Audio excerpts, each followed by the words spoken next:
That again. All right, let's kind of start sort of over. Welcome to the Space Game Junkie podcast. That's Jim. That's Hunter. That's uh, that's our guest Chris. Ladies and Welcome from gentlemen, my Dallas. balls. What? From from Hey, is from. Plano, Texas like the opposite of fancy Texas? Uh, Wah, wah, I know, right? uh, wah. oh my God, folks! It's been an interesting evening. We're here to talk about Battle of Seoul, which, if you recall, we've talked about before. It was about a year ago, I Yeah, think. yeah. I think it was about a year ago we had you on, Chris, and the game was, even though it was not an expansion, but like an extension slash reboot of Soul Exodus. Yeah. It was still had a lot more meat to put on the bone, and now now that it's come out, I can already tell you've worked hard because if I recall in the original training scenario, basically you have like what was the original training scenario split up into like two or three separate scenarios now. But if I recall, in the original, it was like one long Yeah. scenario. And Yeah. that's a lot better because it gives Yeah. people a moment to breathe. So Yeah. that kind of stuff alone is really just fantastic. I But think the pacing is much better in this new one it than does the feel better. It does feel better, and we're going to talk about some of the other. We're going to talk about some of the other enhancements in a moment. I'm going to start a new campaign so you can see them in action. But there's an elephant in the room that is begging us to talk about it. So let's get that. Let's just hit that. Okay. Let's hit that elephant. There's been a lot, and there's been a lot of talk about Star Citizen lately. Derek Smart's very long blog post kind of got the ball rolling. I mean, other places. I mean, they're on the forums I've been on. People have been talking about how it's failing, and people have been naysaying it for a while. So, but Derek Smart's blog post really got the ball rolling on people on people, more and more people talking about their concerns about the game. So, Chris, you actually brought this up that you wanted to talk about it. So, what are your thoughts on this current Star Citizen situation? I mean, I think it's about time someone speaks up and starts slinging truth. And what he speaks, despite it being fairly wordy and a little bit egocentric, yeah, or a lot of egocentric. I still think the heart of his message actually is 100% spot on, and that people need to stop spending money on $400 figments of their imagination, Yeah. and and and that's just Well, the that's just the reality of it, and people need to stop it. And well, as someone who has spent that much money on figments of my imagination, here's where I came from. Like back in 2012, when this was first announced, I mean, the space game resurgence really hadn't taken off yet. It was kind of in its initial rumblings, yeah, but so it's like, oh my god, it's Wing Commander guy, oh my god. So it was really easy to get caught up in the hype surrounding it. Well, and it also actually, since it did come right at the beginning, I think it is responsible for a Oh, lot of the attention that the resurgence got because oh my yeah. God, $70 million, and it's like, Oh, it's hey, up to people might 80. like. Isn't it Oh up to well, 85 now? yeah. the last time I looked at it was at 60, so that tells you it's 85 been a now. while. Yeah, it's Yeah. 85. So Well, yeah, continue. Sorry. right. So it's just kind of like, okay, that did a favor to the entire genre. Agreed. However, if it doesn't produce, I cannot see how he would fail to release something, right? And Right. then maybe continue to make it fun and But fleshed that's the out. problem. I would have had something out by now. See, here's the problem. I watched all of those 10 for the chairmans, and I watched all of the what the extended, what do you call those stretch goals, right? I watched all of the stretch goals. I see all, and it's like he never said no. Yeah. The team they never said no, and so here's where it gets them in a bind. Like they promised the world, they promised every game in existence, and you can't even make a Call of Duty that is an annual release for less than 100 million. So how is anybody? And here's the thing: he's preying on ignorance. That's what I see. He preys on the masses' ignorance of how games actually cost and how much they take and how long they take. Yeah. And that's where it borderlines on fraudulent because it's literally preying on people that don't know any better. Well, Right. it's So- almost like he started a whole second business that was just the marketing and it's like, oh, we're gonna do the broadcasts and we're gonna Yeah. have all the whatever, and it was kind of like half the budget went to the hype machine to sustain the raking of the money, but I'm surprised that it continues at the pace that it has. It's slowed down. Still, It okay, really has slowed down. But what really concerned it still me made it was- from 60 Well, to 80. So here's my thing. Yeah. Has this company that Chris Roberts has formed to make this game? Yeah. Have they made any other games as No. this company? No. Right. No, they're brand here's- new. So, exactly. So here's the thing. Yes, they may be veterans, but they made a specific promise, right? They made a specific promise of a game that they haven't delivered on, and yet they keep adding on promises. Yeah. I think that it needs to be seriously evaluated by somebody from some legal team because their initial promise was this game, but they haven't done anything to release this game other than what Arena Commander, which is don't get me wrong, is a load of shit. It's boring as And, hell. Yeah, it's know, boring as. Well, it's a tech demo, right? No. Well, no. Hold on a second. Then he goes on to say, "Well, now we're going to incorporate first-person shooter bullshit." I'm like, well, Why? wait a second. Why don't wait? you? Are you channeling David Braben? Because that's what's coming to fuck up the other game that we like. So, Well, here's No, the but thing- I'm serious because you have one game that has like you're gonna do exploration, you're gonna do space combat, you're gonna do this, and it's gonna have Squadron 42 story campaign, whatever, right? So deal with that. Yeah, the difference with Elite, Jim, is that we have a game we can play now. I mean, if they might add first person walking around like maybe a Right. couple of years down the line, but they've already got a game that works. at this I point, mean, there may 80 not be a lot 85 to it, but it's a game that works. At Yeah. this point, $85 million, the best thing Chris Roberts could do is buy No Man's Sky and stick it in his fucking game and, and just say, okay, No Man's Sky is going to release on its own as well, but we just licensed all of it. So Well, just we're going to keep put this our in own. mind, right? Keep this in mind when you think about 85 million. It's a tremendous amount of money. There's no doubt about it. Right.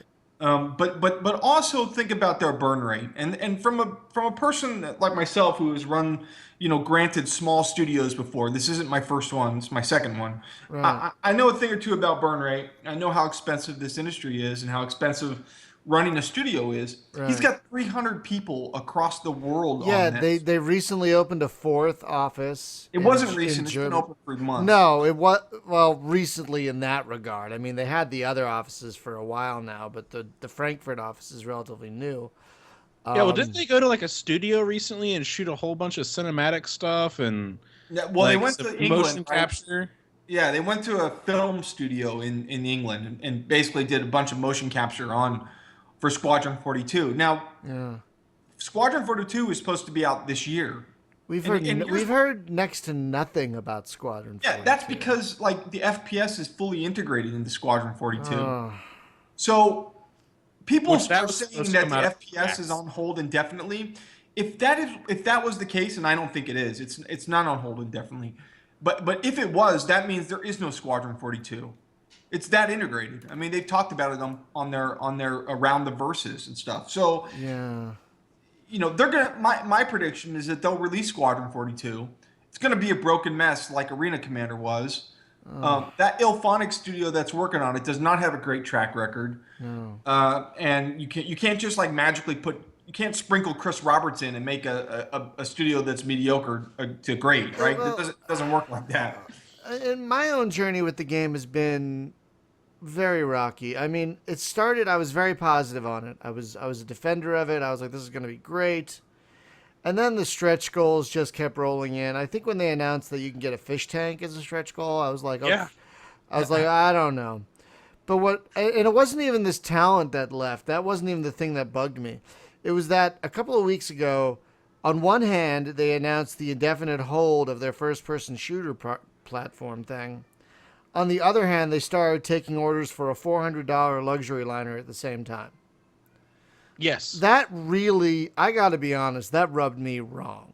Like, Right. at some point, you got to stop with the stretch goals. You just got to say every cent that we get from now on is going directly to development. Well, here's what's interesting about that. It wasn't a stretch goal. So what that was that it originally was a stretch goal to have that ship included. Okay, so Right. and they met that. So really, what that was a concept sale, which is different. It's Right. people that funded it. I don't really. This is the one thing I'm unclear. I don't know if everybody that funded it to get to that stretch goal gets that ship Yeah, automatically. that's a good point. Yeah. Or it's just something that still it's a ridiculous ship. $400 is an insane amount of money. For a luxury liner. Yeah, but if you think about it, $400 for an in-game luxury liner. Yeah. but think about this: the capital ships that he was trying to sell were 3 times that amount. Oh yeah, there was the what was it, the Bengal carrier for 10, like several thousand, I think. I think it was like $1,200. Yeah, I mean, and the whole idea behind this game is all of these people can man multi-crew ships, and they all function in this world and all that. And another big scary aspect of it is the engine.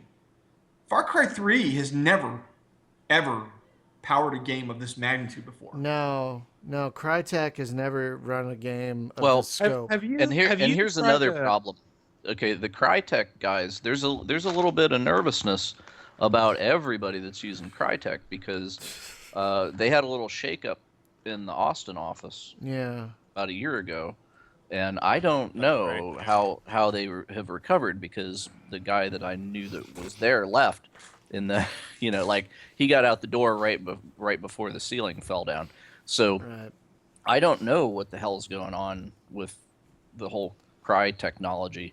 So, but it's kind of a weird investment. Like if that company's a little bit unstable, if they were on like Unreal Engine or something, I'd be like, yeah, okay, that's not going anywhere. But I mean, that's what Battle of Soul runs on. Well, does. here's my question. Here's my question for you. So for all three of you actually, and the Okay. audience, because we got some audience chatter. So here's my question. If you develop this campaign and you're receiving funds after funds after funds, right? Yeah. 80 some odd $million now that you have garnered plus whatever else you might be getting from other stuff, and you're paying these people. Yeah. What if this game collapses and folds? They don't have the money to reimburse these people. Right. Yeah. They've already spent So it. They've already so spent they it. because they've already spent it. So it's one of those Yeah. things where it's just like Class someone's going to have to come in and put a halter on them saying you guys can't accept any more funds until this is done, or release something and have people like purchase the game, or like, because Brian posted on Space Game Junkie about what are our thoughts on it, and I was very clear on my opinion that release your initial like thing, like or give us an alpha or something, let people start actually getting into it, playing it, letting That's you know what what's Arena wrong. Commander is, man. No. Arena Commander is a load of bullshit, because if you've ever walked in that I hangar agree. and I tried to agree. get into your ship, it's clunky, it's buggy. Like, I don't know how many times I've had to restart it just because the character controls are just so buggy, right? And the funny thing is, there are ships like I've 2 of the 4 ships I've purchased, I can't even like fly. Yeah. Right. Yeah, and that's obnoxious. And so you've got those problems, and then Arena Commander is just that's all it is. It's an arena where you can fly around and shoot. Like that's nothing. Like that. I mean, I And mean, yeah. this Battle of Soul gives me more combat and thrill than Mm-hmm. than anything that has come out of Star Citizen. Yep. Anything. And I could have gotten this game as a complimentary for being a part of the show, but I actually bought it because I was Well, thank interested. you. Yeah, so I mean, it's just I think it's so ridiculous that you have these services, right? That you have these, I just think that the base game needs to come out at a small price. Then, if they want to get the add-on, say you want to get Arena Commander, you spend $10 to get Arena Commander, and then you can have Arena Commander. And then you pay enough. Lo and behold, you've spent $60 on this game, and you have the complete package. Well, new games are $60 anyway. So I mean, it's just like, you Yeah. I don't know. This The whole thing is problem so is frustrating. the problem is that they're building everything in modules, and the modules are built by separate teams in separate time zones, Mm. and so what they're trying to do, and I mean honestly, it's the way to do it if you're taking a distributed development route for a company that's never done distributed development. Think Ubisoft doesn't do this at all. Ubisoft, they have one sort of central code base, and everybody and all the distributed teams work from that. Um, but they do create, parts of the game in separate countries. But Ubisoft has been doing this for a decade. Here's a brand new company with basically all new people trying to make the biggest game in the history of games. You know, It's gonna be 100 gigs apparently.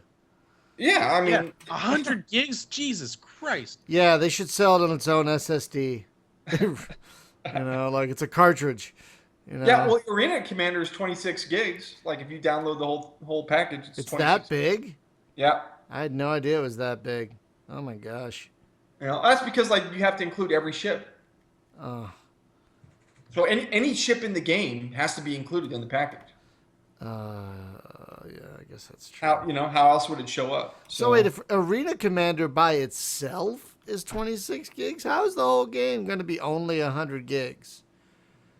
Well, remember this, like none of this is procedural generated, right? So Yeah. like No Man's Sky, that whole universe is math, right? It's just it's going to be probably pretty low space wise because it's procedurally generated, but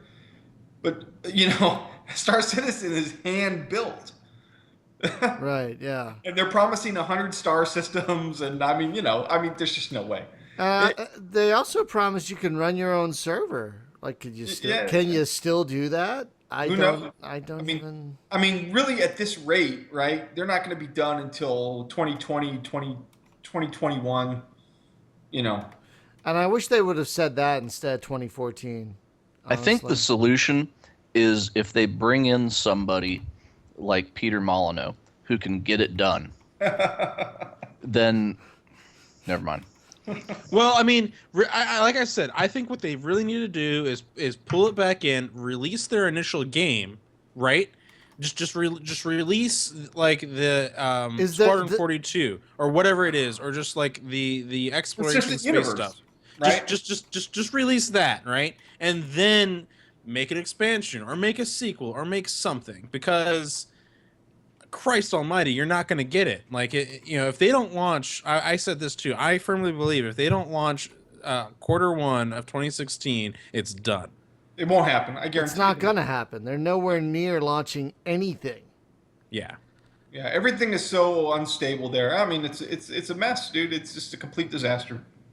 And it's going to have ramifications across the whole industry, crowdfunding in general, and we can thank what I consider their greed. We can thank their greed, and we can thank all the people that bought into it. And it's not and you can't blame the people that bought into it, because this is everyone's dream game. Yeah, But that's what why you I bought can't into it. blame Yeah, is people that prey on people that don't know how games are really made, and that they believe in someone that that gave them great time during their childhood, and they want to live that nostalgia. And they Right. tapped into that market, and it's a very powerful feeling, and this is what happens. So I feel bad for all the people that work at these studios, because they're going to be out of jobs. And I feel bad for all the people that put in money to to live a dream. But I don't feel bad for Chris Roberts or all his cronies that just kept agreeing to everything. They're going to get Well, what's coming to them. Do you think? let's bring that up real quick. So they're the lead guy, right? What was it? Alex, what's his face is gone? Oh, the executive Right. producer, yeah. And whose brother gets put in charge of that shit? Oh, of course, of course. Oh, yeah. I mean, it makes sense from their point of view. Sure. Yeah, it feels like a shady deal. Like it Feels really slimy, does. right? Yeah. Yeah. I mean, I didn't spend much, right? I bought a basic ship just so I could get into the Arena Commander and try it out and see what it was all about. But that 30 or $40 that I spent right now feels awful. How do you- Like I just How do you think I feel? no, I know, Brian. I know how much you've spent and I feel bad. But like it's just terrible because something's going to come out of this and it's going to have the worst ramifications. You've said it best. Yeah. Just know that what Derek says about this game not being able to be completed is 100% correct. The way they have it scoped out, it's impossible. The tech does not exist. It just doesn't. It's a fact. It does not exist. So people can say, well, they'll get it right. They'll get it right. No, they won't because the tech doesn't exist, and you can't create the tech with our processing power with the type of visual fidelity and the promises that they want. It's not possible. I'm telling you right now, it's not possible. So I don't know if you can answer this, but let's take a look at a game that's been finished. Like, how much did Soul Exodus cost to make roughly? Can you even say that? Yeah, $500,000. What? Yeah, 500,000. Wow, that just seems like a lot. Yeah, But it's a drop in the bucket for Star Citizen. but Hell, you know what? The I've fallen Battle off of my Soul chair. cost a $100K. Wait, what? Yeah, Is that because you already had the foundation of the original game to build upon? yeah. That's pretty. That sounds pretty great, actually. So the problem though is how many units do you have to move in order to recoup $500,000 at what are you selling it at? 15, $20? Right? Well, I don't have to recoup $500,000. I have to recoup. Well, really, I say it costs 100K, but I only put in 50, and then I got the rest from Nvidia actually, because we're doing a Shield version for their console. You know, their Android console. Nice. Oh yeah, Really? I love Shield. I love the Yeah. Shield. Oh wow, nice. Hunter's an So, agent of Shield. I've not. Yeah, he really is. I've not played this. I've not played this with a gamepad yet, but the controls are simple enough and straightforward enough that I could totally see this working fine on a gamepad. I actually think it plays better on a gamepad than anything else. Oh, really? Oh, Yeah. well, I'm used to the mouse and keyboard, and I'm liking it just fine. But I saw that you're about to add HOTAS support for the game. Yes, yeah, That's pretty. coming in. That's pretty great. If you guys release this on the Shield, I will buy it for the Shield and play it. Yeah, it's almost done. It's like it's already running. It's already running about on par with the PC version. We're just fixing some last minute sort of graphical anomalies, glitches, and then it'll be ready to go. It's all basically done. I just like the one thing I really appreciate about it is it's also very clean, like graphically. There aren't too many it doesn't get fuzzy in some places where like I've just seen games like of this caliber that they just don't look as clean. This looks very clean and polished, and I like that. Thank you. Yeah, I think there's some definite. I think our UI, is kind of, especially our front end menus could use a lot of work, but I think they're ugly, kind of ugly as sin. I think our all of our environments, we redid all of our environments. We redid some ships, created all new ships. I think we definitely learned a lot of lessons from the previous game, and so we applied those lessons and made, I think, a much visually better game, and a game from a gameplay mechanic standpoint is really light years better than the original one.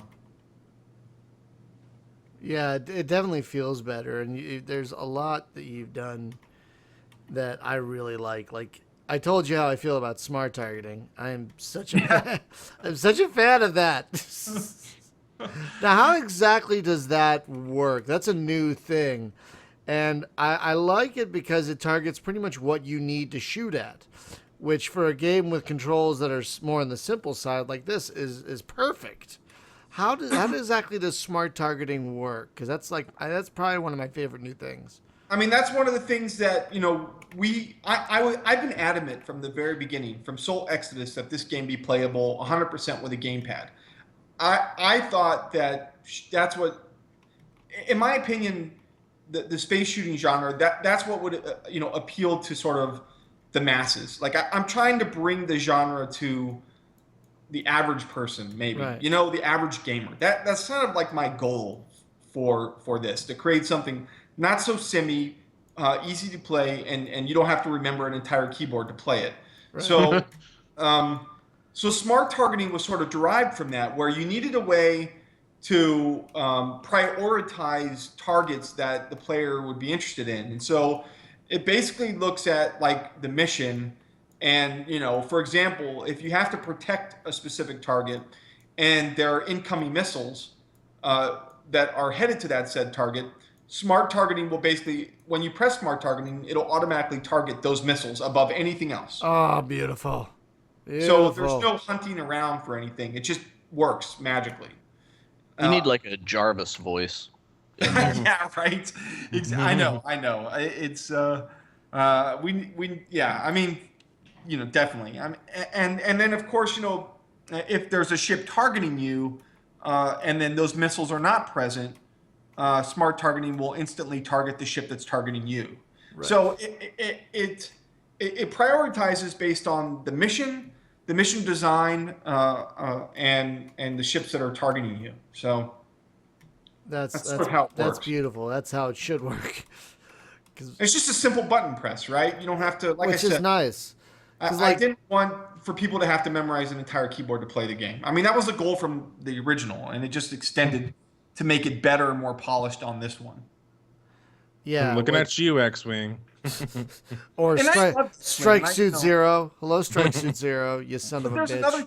You know what's interesting about Strike Suit Zero? I want to sort of go off on a bit of a tangent here. There's no radar at all. I know. Yeah, I mean, there's. does that game get a pass? I just want to know. Like, there's no radar. Not. Their UI is a complete cluttered mess. Yep. I just, yeah, okay. I mean, No, the worst was the worst I think was when you got the strike suit and you're like, oh yeah, this is gonna be cool. I've been flying around. Let's get in the strike suit. Ugh. Oh I wait, was why? not- Why are we stopped? Why are we a was- turret now? I was not Oh. expecting cluttered mess to be the next two words that came out of his mouth. But yes, that's my sentiment as well. But Yeah. but they have the around the outer perimeter of the screen, don't they? They have arrows that kind of point to where the ships are, because that's Yeah, kind of but how that EVE doesn't- Online does it. That doesn't count. EVE Online though has somewhat of a like a directional thing though. That's kind of a Well, radar. what about the sorta. X games like X3? Those have Right. radars. It also has. Well, you can pull up a little window that's a radar, but you also get the thing around the perimeter of the screen that just points like there's a ship here and it's this far. So I don't know. I mean, it's a choice. is it But one they at a made- time or is it all of them? It's all of them. Oh my God, that's a cluttered mess. What if there's 20 ships in the scene? You have 20 arrows? Yep. Oh my Lord. Yeah, pretty much. Well, I mean, in EVE Online though, it's based on how many ships you can actually target and track. So if you can only go up to like 8, it'll only like show you 8. Right. But it's also got like a radar menu on the side, right? So you can see what's like in your area, and you can just click on the menu and it'll target it. Right. Uh, Right. Which doesn't work for a game like this. No. Not at all. Because you can't just be like, using your mouse to like click on stuff. You're trying to pilot. Have you ever played Dark Star 1 for the 360? Not for the 360, but we have played the PC version. We did a Yeah. whole podcast about it way back in the day, actually, didn't we? Yeah. Yep. Sure did. Yeah. No, I played Dark, but I actually bought it for the 360. It was like, I think like probably 10 copies were made or something like that. I mean, like I remember going to Best Buy to pick it up, and they only had like one copy. I bought, I made the store, sell out. Like they only ordered one. But Uh, dude, that's why you have to pre-order yeah, because hey, you never know Uh, when. but they actually put in, and this is again like this is why I think the space genre has failed on consoles, is because they actually put in this targeting system where you had to bring up a targeting box to select your what? target. On a console? Yeah, What? yeah. Uh, It was so convoluted. It was like you had to press like 3 buttons or something like that to bring up the targeting box. Then you use the D-pad to select the target. oh, And I'm for like, think God's about like you're in the sakes. middle of combat. How could you actually do that? Now, I never had an opportunity to play Battlefront 2 on a console. How was that with flying and targeting and such? I don't know. Did I don't anybody? know actually. I mean, I know that the Battlefront series was always in third person. So, Well, yes and no, but yeah. I mean, the shooter, the ship stuff. Yes, that's true. Yeah, not the first person stuff, but the ship stuff was in third person. So you have more spatial awareness. But yeah, I don't know how the targeting worked actually. It's been such a long time since I played it. But I'm you are anxious to right. check the It's third one or the next. the consoles have had a rough time with space games. That's true. Hey, Has there been Jedi Starfighter was amazing, you guys. Yeah, let's not go there. Just shh. I mean, right? The Rogue That game Squadron, did not exist. the Rogue Squadron series was really good. Rogue Squadron was really good. I mean, Star Wars like console games have always done really well in my opinion. Yeah, but Jedi Starfighter, that Force lightning can't strike twice, because it's amazing. Because that is the only game where you can actually cast wizard spells out of your Starfighter, and I think that's great. I really wish like the Rogue Squadron series would return, or the X-wing return for console. I mean, They're gonna make you regret that in about 6 months because when they bring it back, yeah, yeah, I know. It's like I would even accept a remake of TIE Fighter as a Lego game. Just don't have the cute little Lego dudes running around. Just have starships built from frickin' Legos that explode into bricks, and then just give me a genuine reboot of TIE Fighter in that new In cool Lego? weird engine. Oh, that'd be great. Hell yes, that would be pretty great. I think we should start a campaign to get us to develop that stuff. Because I mean, I made a shooter that's pretty decent. I think for it's a I consider Battle of Soul is more of a console-ified shooter. It just is not on a console yet, and probably Right. won't be. But um, Well, but isn't it coming? Is it still coming for the PS4? I'm sorry to interrupt. no, I don't know. Maybe, probably not. Well, what about okay? So for Xbox One, which is already running Windows 10, right? Is it just kind of a straight port? Is the problem getting past the gatekeeper of Microsoft, or is the problem actually porting the game? No, the problem is it worth the money? Is there enough of an audience for that? And like Xbox One, they just released Elite Dangerous, so now it's like we're going up the 250-pound gorilla. I don't want to Yeah, call but in your game, there's stuff to do, and in Elite Dangerous, there isn't. So those people are going to burn out in about Come on, there's stuff to do in Lee. You just have to find it. That's the, Oh my tried gosh! playing it. Look, there's a star. Oh, look, I haven't seen two planets. One's green and one's oh blue. come on. I've never seen that. Let me take a screenshot. Hold on, I have to take a selfie. Now we have a selfie cam. I really wish that there was actually like a selfie stick coming out of the cockpit that would deploy the selfie stick. Engage selfie stick. It's like can't engage the hyperdrive because the selfie stick is deployed. Please retract selfie stick. Oh god. Careful, Jim. They might actually do that. That could actually be a faction reward, right? For like the what who's the little blue-haired girl?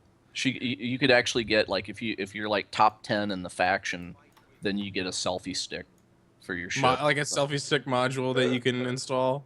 Right, because she's like a little blue-haired anime princess, right? And it would just be That's so. the Emperor's daughter, I'll have you know. I'd hit it. Oh, What? well, yeah. I'd hit it like a tree on indoor. I'd hit it. Oh. I'd hit it. I'd hit it like Brian Doc in. Jesus. I'd hit it like the outside. We of the are terrible. station. We are terrible people. We are just. Yeah, I'd hit it like we the are outside the of the station. worst. Dude, Uh, I so wish you could have been there to hear Brian impact on the outside of the space station, because I'm sitting there and I'm talking to yeah. somebody, and then all of a sudden I hear bong.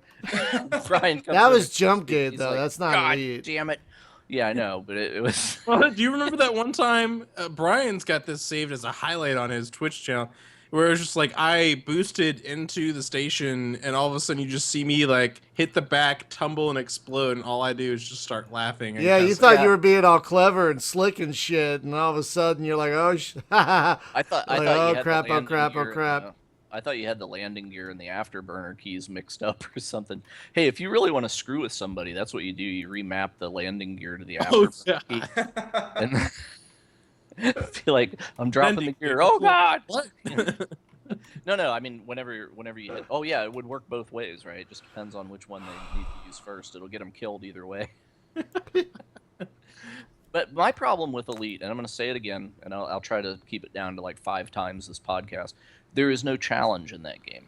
Okay, it's a complete game. It's released, right? And they're still adding whatever, and then they start talking like, oh, we're going to put the first person whatever, and I'm like, dude, put a game in here, right? It's a cool sandbox right now, but there's nothing that can shoot at me, right?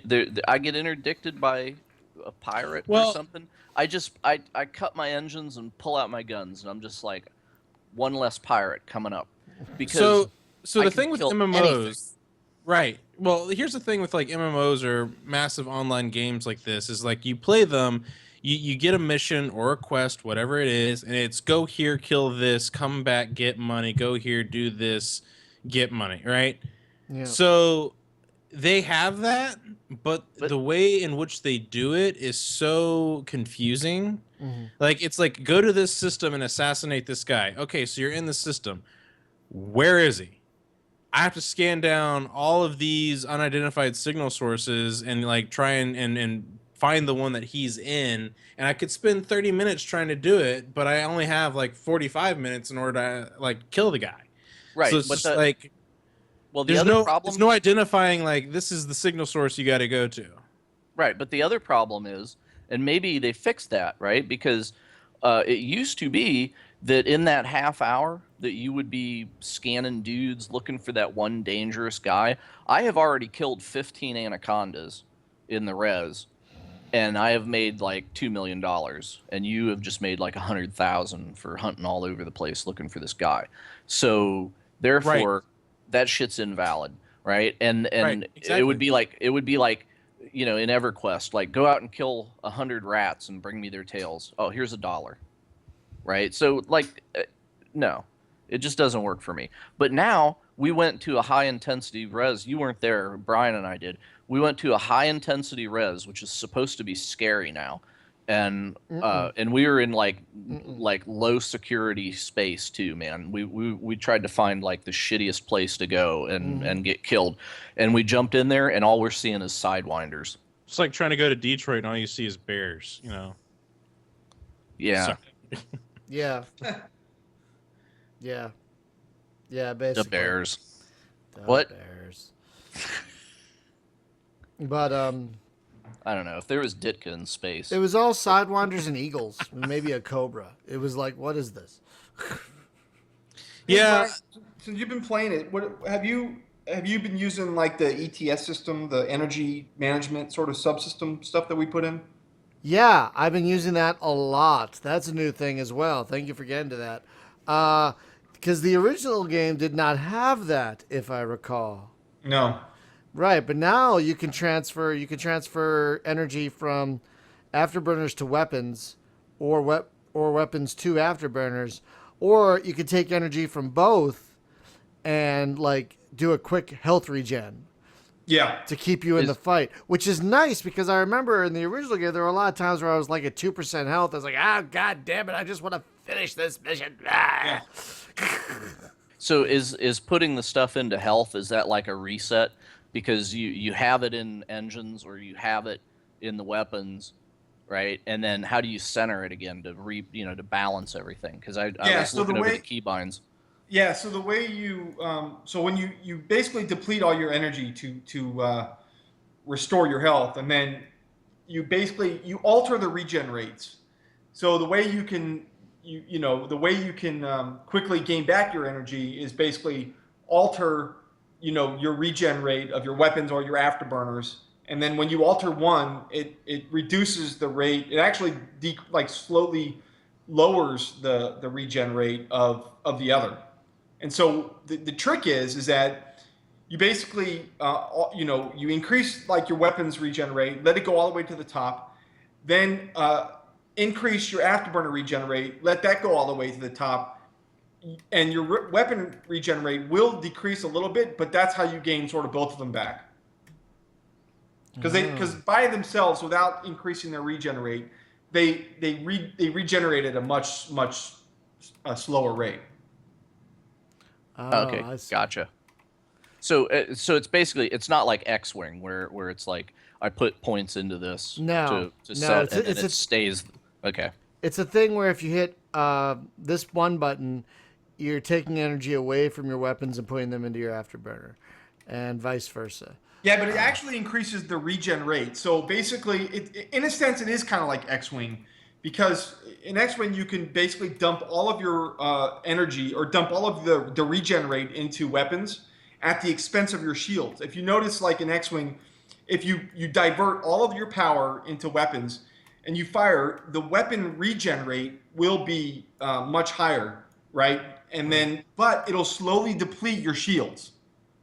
Or vice versa. That's sort of the way our system works as well. The one thing you can't do is you can't. We used to have this in, but we took it out because we felt it was superfluous. But you can't fully transfer energy from one to the other. You just alter the rates of regeneration.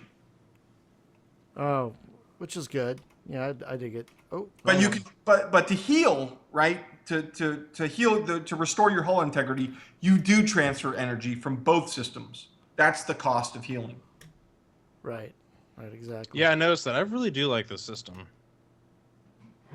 I think a friend of mine. I was having a conversation on Facebook. I think probably about a couple of years ago, and he brought up a very good point. He says he thought space games need that sort of management of subsystems because the majority of the time you're shooting, and you need something to alter your keep you on your toes, so to speak, and keep it sort of fresh and interesting. And so by doing that, and then I thought long and hard, and I was like, he's right. So when I went back to the drawing board to sort of redesign this game, I tried to think of a way that I consolified ship energy management. I mean, that's exactly what I did.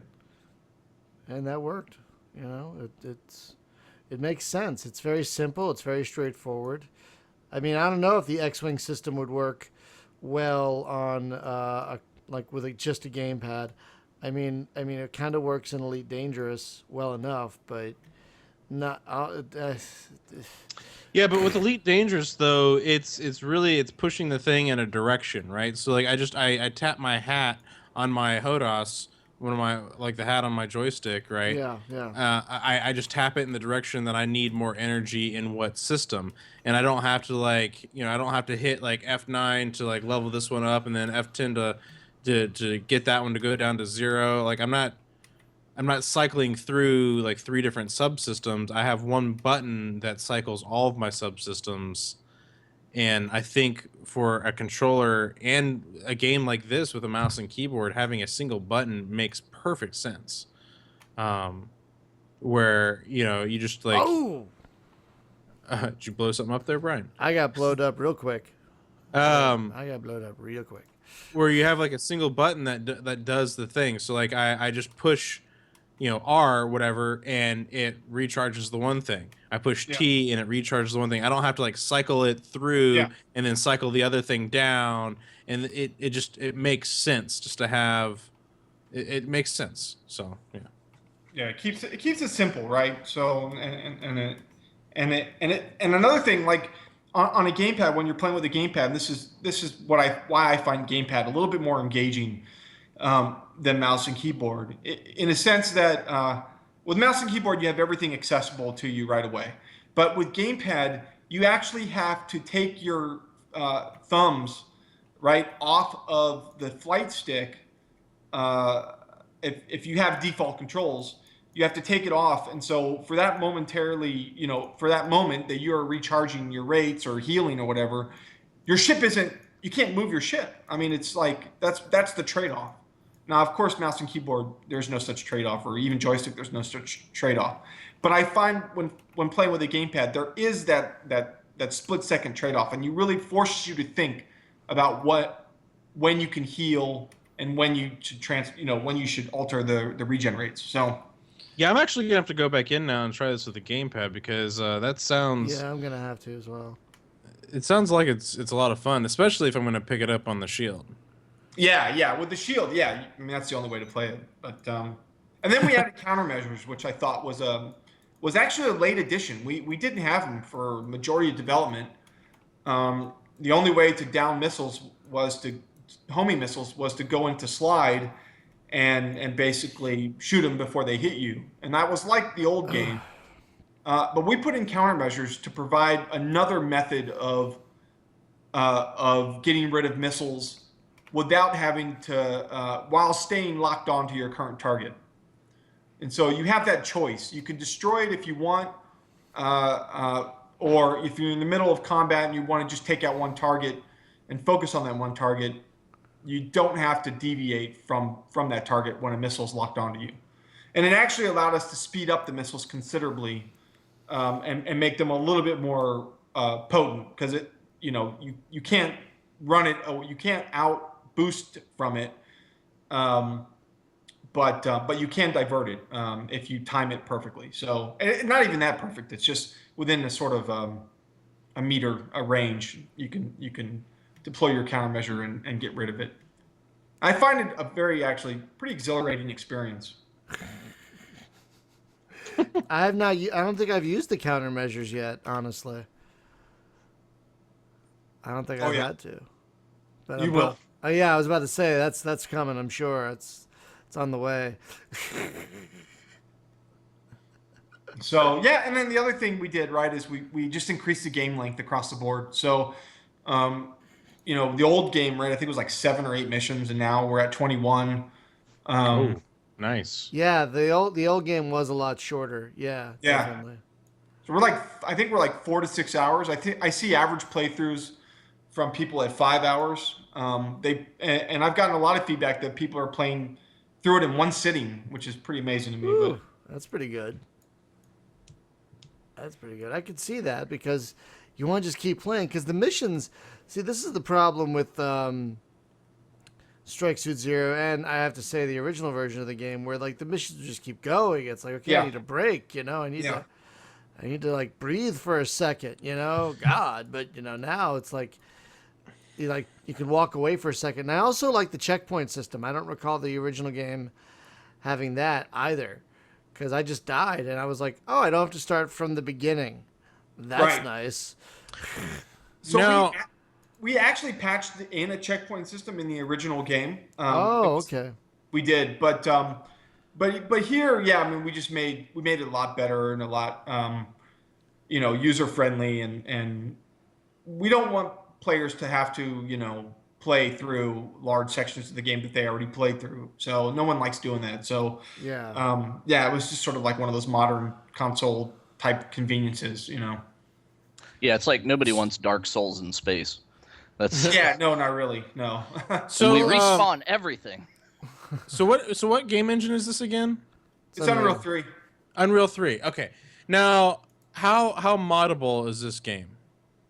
So here's what's interesting, and it's extremely moddable in the sense that if we ever got around to releasing our tools, um, our mission creation system is probably one of the easiest tools to use. We patterned it off of the Volition's Fred editor for Free Space 2. I worked at Volition. I didn't work on Free Space 2, but I worked at Volition for 3 years or so, and during I was design director on Saints Row 1. Oh, See, we wow. should have had you on that show, man, because we had the whole crew. I saw that. Yeah, I saw that show. It was awesome. Yeah, You had it Adam was. Fletcher and Yeah, a bunch of them. It was great. yeah, I gotta yeah, get them back. I gotta get them back. I was. So yeah. Those fun. are awesome guys. I mean, I love them. You had Jason Scott. He was the writer. Yeah. And we had the former studio head. I forget. Oh, Mike Koulas. Yep. Yeah, he Yep. was there, which was great because he's retired. And I was like, wow, he came kind of sort of out of retirement to talk about this game. That's love right there. Yeah, that is. No, they still really would like to make a space shooter if they could, but I don't think it's in the cards for them. They just anytime need to soon. they need to have a DLC for Saints Row 5 or something. Yeah, Could right. be like Gat Among the Stars, or I don't know. I know, it'd be awesome. I mean, In space, no one can hear you gat. I don't know. So- It's something. Oh wow! So you because get to play the bad guys. because of that, my next question was then, where is the multiplayer? Oh, yeah. Well, it's not as easy as just using Unreal 3's sort of multiplayer stuff and boom, there you go. It's actually a quite a bit of work. Okay. To actually get multiplayer. We actually have prototypes that we did of multiplayer, but they are just that, prototypes, and our team size right now is like 3. So Sure. Yeah. it's one of those things where you kind of have to pick your battles, and multiplayer is a to get it done right. It's really a massive undertaking. Instead, we didn't want to just do straight up simpleton dogfighting type of thing. It's like I wanted to do like a full on objective mode, something that makes multiplayer a little more interesting. And yeah, I mean, it's just probably not anytime soon, not unless we all get rich and just can do what we want. But never say never. I certainly would like it. Frankly, what I really want to do is release our tools to the community and let them do total conversions. Because basically, the way we build our missions, I could, if we just swapped out our assets and put X-wing, cockpits in and TIE fighters. I mean, you could build a total conversion and turn this into X-wing in no time. I mean, other than creating the assets. The mission editor that I designed and that I used to build all of our missions is incredibly versatile in creating different mission types. So it really is almost the sky's the limit. You could have total conversions of X-wing in a few months' time, really. Because I'm seeing, because the way you had your strafing system in here, I'm seeing some Colonial Viper action. Oh yeah, well I was a big fan of Battlestar, so I mean, huge. Yeah, same thing with BSG. You could do a total BSG conversion. It literally just all it would take was just replacing the assets. I mean, literally, that's all it would do. I'm smelling some potential here. Like No, Steam seriously, Workshop like support. this. I mean, Steam Workshop support. People have been stuck with the Fred editor and it's good, but it's definitely showing some age, and here people could get a hold of our tools and build total conversions in no time at all. I mean, Free Space 3 could exist with this tech. Now that, okay, I'm really fascinated now. Do you guys have plans for releasing these tools, or is it just something you guys haven't really talked about? Oh no, we've talked about it. It's something that I absolutely want to do. I think it could. I mean, I'll just be honest with you. The hurdle that we've had to overcome trying to get people to pick up this game, Soul Exodus is still fresh, I guess, in people's minds in a sense. Media doesn't want to cover us. Steam did put us up on the popular new releases section for almost a week, so we're grateful for them for doing that, and that certainly helped. But at the end of the day, people still think, oh, this is just Soul Exodus with a fresh coat of paint, and that's certainly not the case, right? Right. In any way, it looks way better, yes, but gameplay wise, it's light years, I think, ahead It of it. is. I mean, So- it feels a lot smoother and streamlined and fun. Yeah, definitely. But So the Jim, do you sales, still have those right? list of contacts? What's up? I was asking Jim, does he still have those list of contacts like those YouTubers? Yeah, actually, I do. He's Totes. got a list of YouTubers he might be able to send to you. Yeah, I mean, it's really sort of getting the word out. And I was saying, like, I mean, sales wise, it's done okay, but it's not done. It's not made its money back. Let's just put it that way. I think part of that is because of the genre. I think part of that is discoverability, and I think part of that is trying to overcome the old game. I didn't want to. People ask me, right? Why didn't you completely change the name to something else? And again, and what I told them is that I felt like that would be deceitful. It would be trying to say that we're something that we're not. We are related to the old game. There is a lot of similar aspects to it. Right. So I didn't want to say, well, I just didn't want to try to pull the wool over consumers' eyes. I respect the consumer too much to try to do something like that. But there's still that hurdle to overcome, right? And it's been a difficult challenge. And I'm not a social media whore, so I don't really have. And I use that in only the affectionate way possible, right? I'm just not adept at the whole social media thing. So I don't have 1 million Twitter followers and all that thing. I probably have like 60. So it's been very, very difficult. And that's why I like coming on your shows, because I can really sort of pimp it out in a sense, if we're using the whore metaphor. So, but yeah, I digress. I think releasing the tools, in my opinion, could bring a larger user base to the game, right? Because suddenly Yeah. they have access to creating their own missions and adding like Steam Workshop support, for example. People could create their own campaigns, their own total conversions, and release those to the public. I think that's entirely possible. It would take us a bit of work, but I think it's something that I would really like to do. So, Yeah, people would love that. I mean, look at City Skylines, for example. I mean, that game is just blowed up. It's like Paradox's biggest game, I think, because a lot of it is because of the mod support. For example. Right, exactly. I mean, we are singing the same tune, my friend. I think that I do think that if we, it's very like I consider, put it this way. If you look at all the space shooters that exist out there now, right? Right. The modern ones, and even just all of them, right? All of them go all the way back to Free Space One and X-Wing, TIE Fighter. The only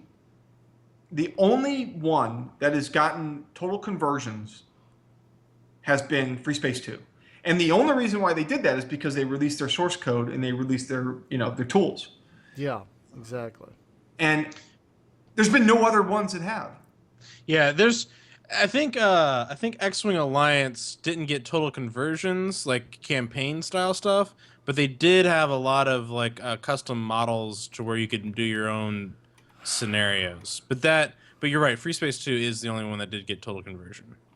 We could be that one. We could be that next one. I mean, I don't know. I mean, Free Space 2 obviously is the king of shooters still. But I don't, I don't proclaim that we hold a candle to them. But I mean, I think that it could build a pretty strong community using, Steam Workshop, for example, and people downloading their own mission packs and their own total conversions. Our tools to build missions are that easy to use. I believe it.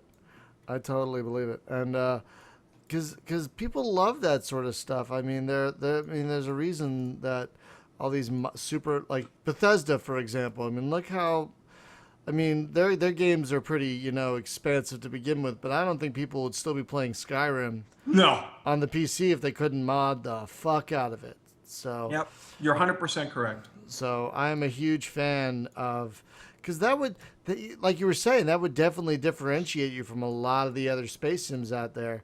The space games, it would definitely make you, I think, a little more appealing to people if they could add their own, stuff. Yeah. Especially a first-person game like this. Yeah, exactly. Because a lot of the space games that are moddable out there that are new today are all strategy games, right? And I'm not trying to rag on that because they're fun. Sons of a Solar Empire, Homeworld, Yeah. I mean they're great. But having something like this that you could totally convert, oh god, I am so on board. Right? I mean, yeah. I mean, right. Yeah. I think Let's do the Death Star trench run right. Let's do Or something. the Endor run, you mean? Yes, the Endor run where just like shoot the pipes. Jim knows. We anyway. both know. We all know. I mean, yeah. I mean, absolutely. You can build anything you wanted. I mean, it's especially our editing tools. And what we did is we put a ton of we have this system called a spawn object. So basically, what a spawn object is any object in the world can be destroyed. Ooh. Like literally any object in the world. If it's part of the spawn object system, it can be referenced in the script. It can be assigned a health point value. It can be assigned death effects and sound effects and all that, and can be destroyed. So you could see how a Death Star type scenario could work.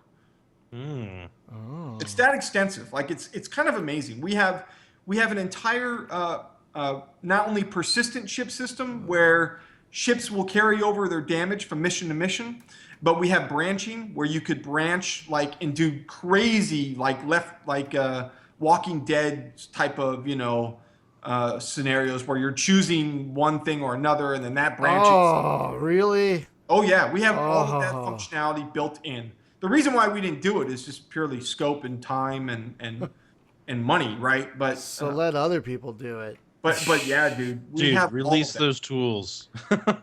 Just holy crap! Oh my gosh, people need to know about this game right now. Oh my gosh. Because I mean, it's built on such a well-supported, well-known engine. There are probably so many modders that could just dive right in with your tools and do all kinds of awesome shit. Oh, it's exciting. Yeah, I think that'll be the next thing we tackle. Actually, is getting Steam Workshop support in. Really? And, yeah, and it'll come in phases. First we'll start. Maybe I'll do some Twitch streams of how to use the editor, sort of like a walkthrough of how to use. Yes. And build custom missions, and people will be able to build their own missions and package them up and do sort of mission pack. We'll try to add that in, and then and if you make these easily selectable through the main menu, especially. It would have to be. Yeah, absolutely. Exactly. I'm getting really excited now. I mean, I was excited to finish this game, but now that the prospect that more might be done with it, it kind of gets me a little tingly. Like I was thinking about putting this challenge. The strangest boner right now. I mean, literally, I was thinking about putting a bunch of challenge scenarios where it's like one-off missions, and you're given maybe a time limit to do this X, Y, and Z, and you earn medals based on how long you took or how short you took or whatever whatever parameters we come up with. I mean, I could literally create those in probably less than a week.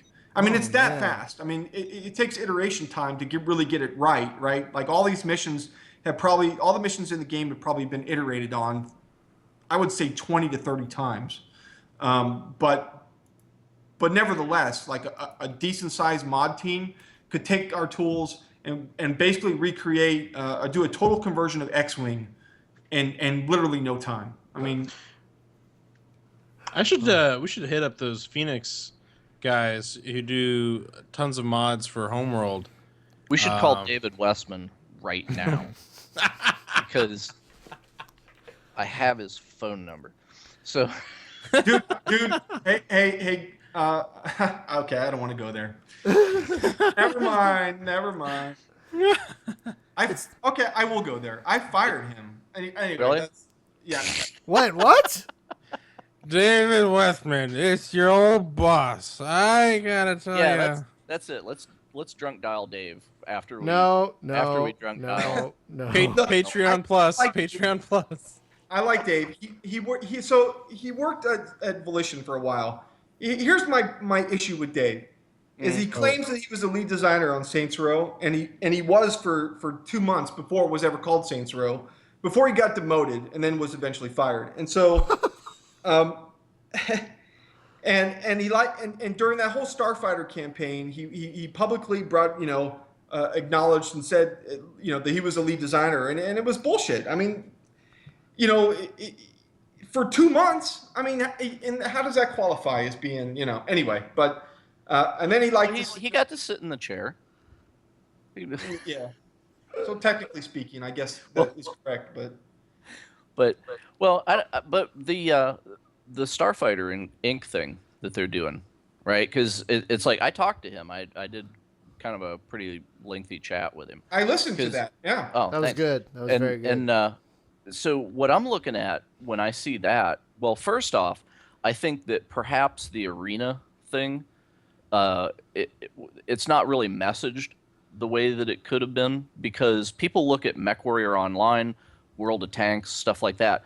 There's no story. It's just let's drop 20 people on a map and they kill each other, right? And when people think of like, hey, I want a spiritual successor to TIE Fighter, that doesn't mean I want a melee arena. I want some story, right? But what he was talking about is actually that no, there's story. There's actual like asymmetric objectives that are happening in the map, and it's like Team A and Team B happen to be on the map together, but the mission may not be to kill each other, right? They're both trying to prevent something from happening or make something happen, but it's not necessarily that Team A has to prevent Team B, but they can interact, right? So it's like, well, that's cool, and if there's actually something to do, there's goals other than just be the last man standing. Yeah. That's the mistake that all these other games kind of make, because it's like I dearly love MechWarrior Online, but I get kind of burnt out because it's just like I keep dropping with random groups of knuckleheads, and it's like, God. So honestly, whenever we played X-Wing versus TIE Fighter, right? Because we have a Thursday night gig where unfortunately we got stuck on one of the missions, and I told Dave he needs to come in and beat it for us. He needs to be our ringer because we can't beat this fucking mission. But it's and he knows the one too. I asked him, and he's like, "Oh yeah, that." It's like, yeah, That's right. yeah. So and by the way, Dave is admittedly the guy that made the medic frigate mission. It was mission 4 in X-Wing. He said he's learned his lesson since then. But it's just I don't know, man. It's almost like I look at this and I see here's the guy that made X-Wing and TIE Fighter and But here's the deal. was in Battle Can I over stop Britain. you for a second? Can I stop you? Okay. He didn't, and that's the thing. Like, I'm sorry, but he was a mission designer, and I'm not saying I'm not downplaying his role, but for someone that likes to proclaim that they were the creative lead on these projects, it's a lie, and he's only doing that to sell himself to the Kickstarter campaign that failed. But I mean, still, it just chaps my hide when people misrepresent what they do on a project. Anyway, I'll get off my soapbox. Well, it's me in that case, right? Because he did say, I was just the mission guy on X-Wing and then TIE Fighter, but he wrote some of the story in TIE Fighter, right? But then whenever it came time for XVT, he was actually the lead on that. And yes, you're correct. Yeah. So no, that's my mistake, not him. But it's just the thing. Like, I have been waiting 17 years to talk to the dude that was involved in this, right? And I wish that I could speak to them all, but I'll take what I can get. But it's just when you look at that and it's like, okay, here is the TIE Fighter guy, right? And sitting next to the TIE Fighter guy is the MechWarrior 2 Mercenaries guy. What the heck can these two guys make together? Because those are like the two games that I put, maybe 1,000 hours into each. Yeah. right? So I have some experience with their stuff, and it's just like, okay, so we put these two towers of power together, and something has to come out of this, right? But the Kickstarter was just like, I looked at it and it didn't inspire me like that because I knew what was kind of going on, what the potential is, but I just don't think that they actually put that forth in the right way because it kind of fell short, and there's no way it should have. I mean, my God, Chris Roberts, $85 million. We can't throw these guys like 200,000. Come on. I think one of the reasons that sort of killed them from the beginning of the campaign was that when they mentioned World of Tanks, that just that's it, right? Right. That's It- kiss of Yeah, death. And that's Counter Strike, and Counter Strike. Yeah, that's unforgivable in my opinion. Because I when mean, they first mentioned X-Wing versus TIE Fighter, I was like, yay! And then they're like, Counter Strike and World of Tanks. Oh. Let's Yeah, name it's some like- multiplayer games, right? As soon as you throw in any sort of free to play game in a Kickstarter where you're appealing to not the demographics of that are for that, it just kills it. It just absolutely kills it. Even if it's not a Kickstarter game, like, remember that when the Wargaming.net folks finally announced Master of Orion, their new Master of Orion, they had to really quickly say, this is not free to play. They had to really quickly Yeah, say, it's not even that team of guys. In fact, we don't even know those guys. These are some other guys, and yeah, they These really guys are from another dimension. They don't know anything about this. they're coming this from a completely blind angle. They have no baggage with them. It's fabulous. Brian's serious when he drops into Harry Carey mode. Anyway, I don't want to disparage Dave. I like Dave. I've worked with him. He's a good Right. dude. It's just something about saying that you're the lead designer on this. Yes, for 2 months. I don't think that counts of saying I was a lead designer on. It's like, let me put it this way. I was at one point like a producer type for Duke Nukem Forever. Now let's say, yeah. So let's say It was your fault. Son of a bitch! Motherfucker. But I worked at the company. I worked at 3D Realms for 3 months before I got fired. But for trying to start my own company. But anyway, I thought you were gonna say for throwing a coup. We're gonna kick Broussard out of here and make this freaking game. no. I mean, George's friend. What? I have a question before you go on. What Yeah. the fuck was George and company doing during that whole time? Because they were like, yeah, we're making Duke Nukem, okay, for 20 years, right? Like, what kept the lights on? Were they like dealing crack out the back door? No. They made a lot of money off of Max Payne. They owned half the rights of Max Payne, and they sold that. Yeah, but that's not a product that you yourself are making, right? No, but why they do you own show the up to IP. But why do you show up to the office every day and turn the computer on? What are you making? You know? Oh, so Like- okay, it's a good question. I'll try to answer this as politically correct as I can, and I'm certainly not known for being politically correct. But Hookers and blow. What? no, nothing like that.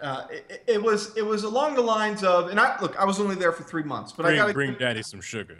I got a good idea of how things ran there for a while. There was no schedules. There was no deadlines. Everybody was sort of working on kind of whatever they wanted to work on. There was no leader sort of steering the ship.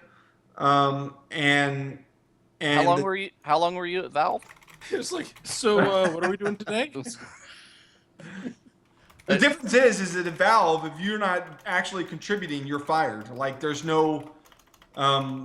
Yes, you can work on whatever you want, but you have to be valuable and you have to contribute. And I have a lot of friends that work at Valve, and some of their handbook stuff is not exactly accurate, but you have to show value. You have to show progress, right? And if you don't, then they'll find someone that will. So and you'll be out of a job. So it's not quite the same. In there, it was like everybody was just kind of doing their own thing, and they were perfectly content, sort of status quo until the money ran out, essentially. Right. Wow. So I had a theory now since we brought up Valve, a theory, right? Because they're the economist guy. I cannot think of his name. The Greek dude Yeah. that was there, and he is the guy that invented the whole psychological game that is the Steam sales, right? Because I swear to God, it was like Really? some kind of CIA psych yeah. op is is what's going on because it's a human behavior like those Steam sales are like making us run a maze like rats and see what we do, right? Because they change it up like every year. There's a little something different. There's the different pattern, and we're gonna try.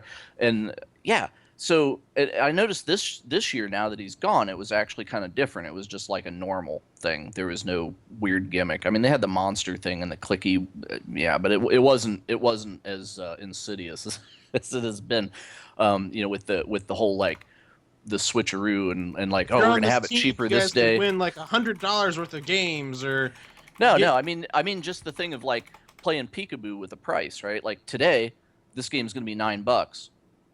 But wait, we're gonna have a flash sale tomorrow, and oh now it's 5. So if you bought it yesterday, sorry, right? So the next time you see a game like on a flash sale or whatever, it's like you jump on that shit, and then you get to the end of the sale and oh shit, it's $2, you know. So and they didn't do that stuff this time, but it was kind of a like a thing to see what people would do and when would people jump on a price and that. And I know they were studying us, so it's great. But so he left there and he went over to Greece, which Greece this week is having a pretty interesting situation.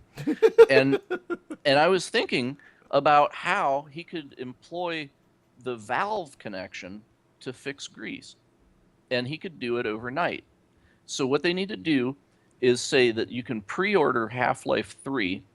You can only do it in drachma. So then the Greek currency will spike overnight as people convert their American dollars into drachma so that they can pre-order Half-Life 3, and then the European Union is saved.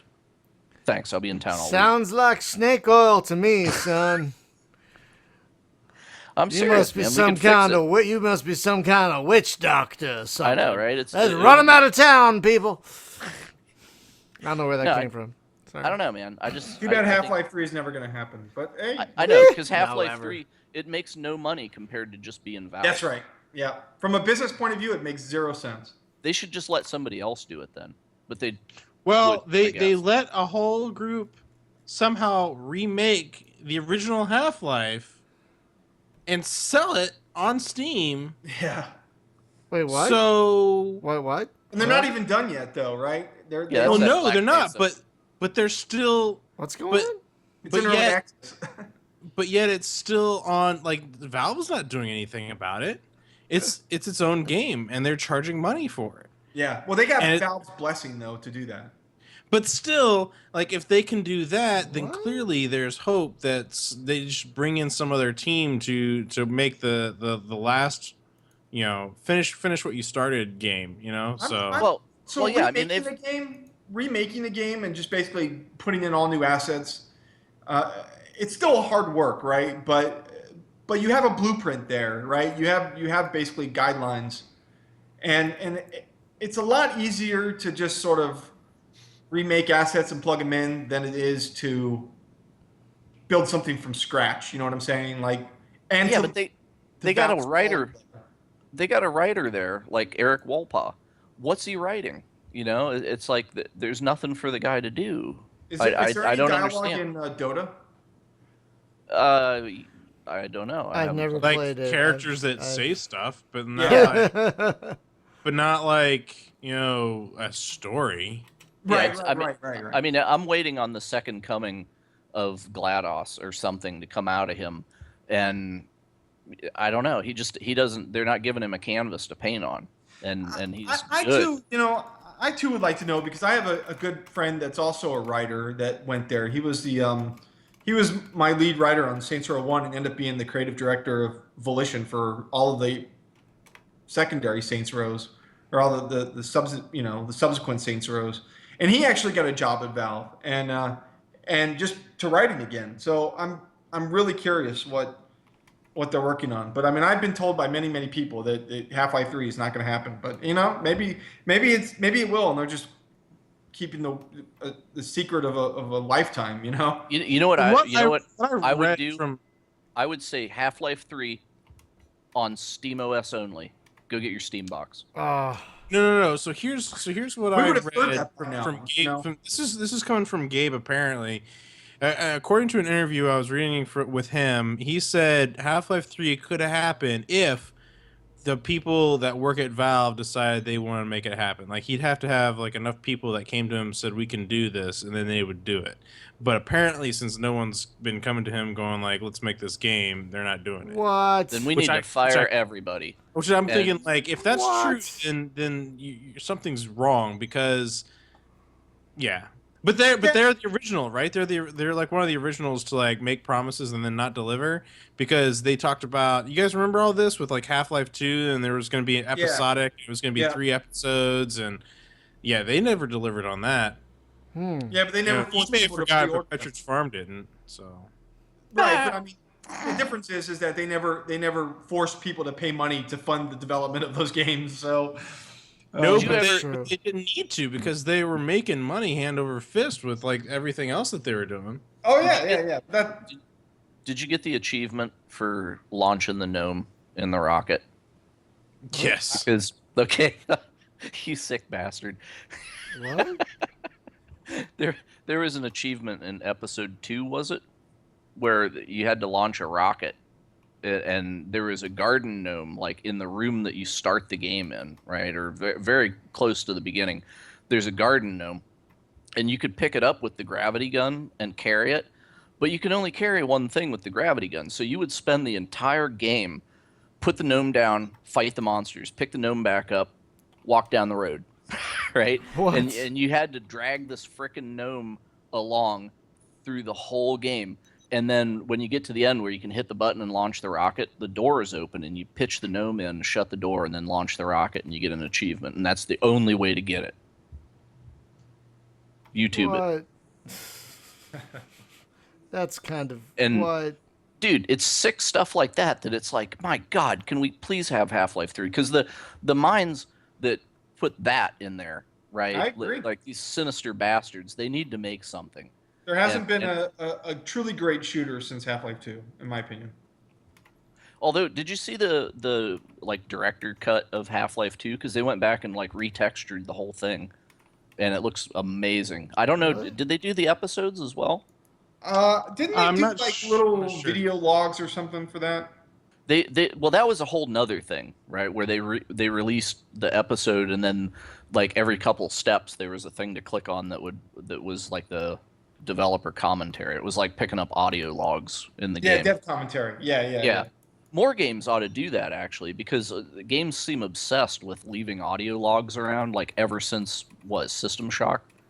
That's been the deal, right? So if you're gonna leave like CDs lay around or something, like once I beat the game, the second pass through, have all the CDs be the developer commentary, as an Easter egg, right? And that wouldn't make it out of place in the game. It would be pretty great. I don't know. Just Yeah, just no, an I idea. agree. I think dev commentary for stuff like that would be amazing. Heck, even if someone would just like record a video and Or they could have drunken Arnold Schwarzenegger just talk, right? Did you ever listen to the director commentary on the Conan movies? no. It's worth owning the Blu-ray just for that, because Arnold is drunk and rambling, and Really? it's beautiful. Yeah. So anyway. Well, yeah, I will agree. I think Half-Life 2 is one of the last great shooters.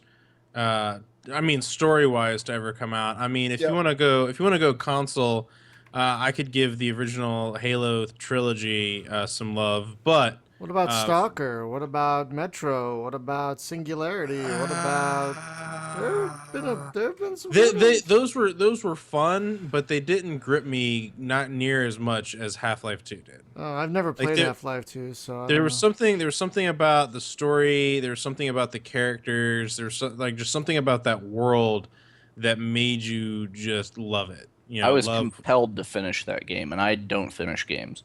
right, and- exactly. Like you were just like, what? I want this, and that's why when Half-Life 2 Episode 2 ended, everybody's so pissed because it's such a huge cliffhanger.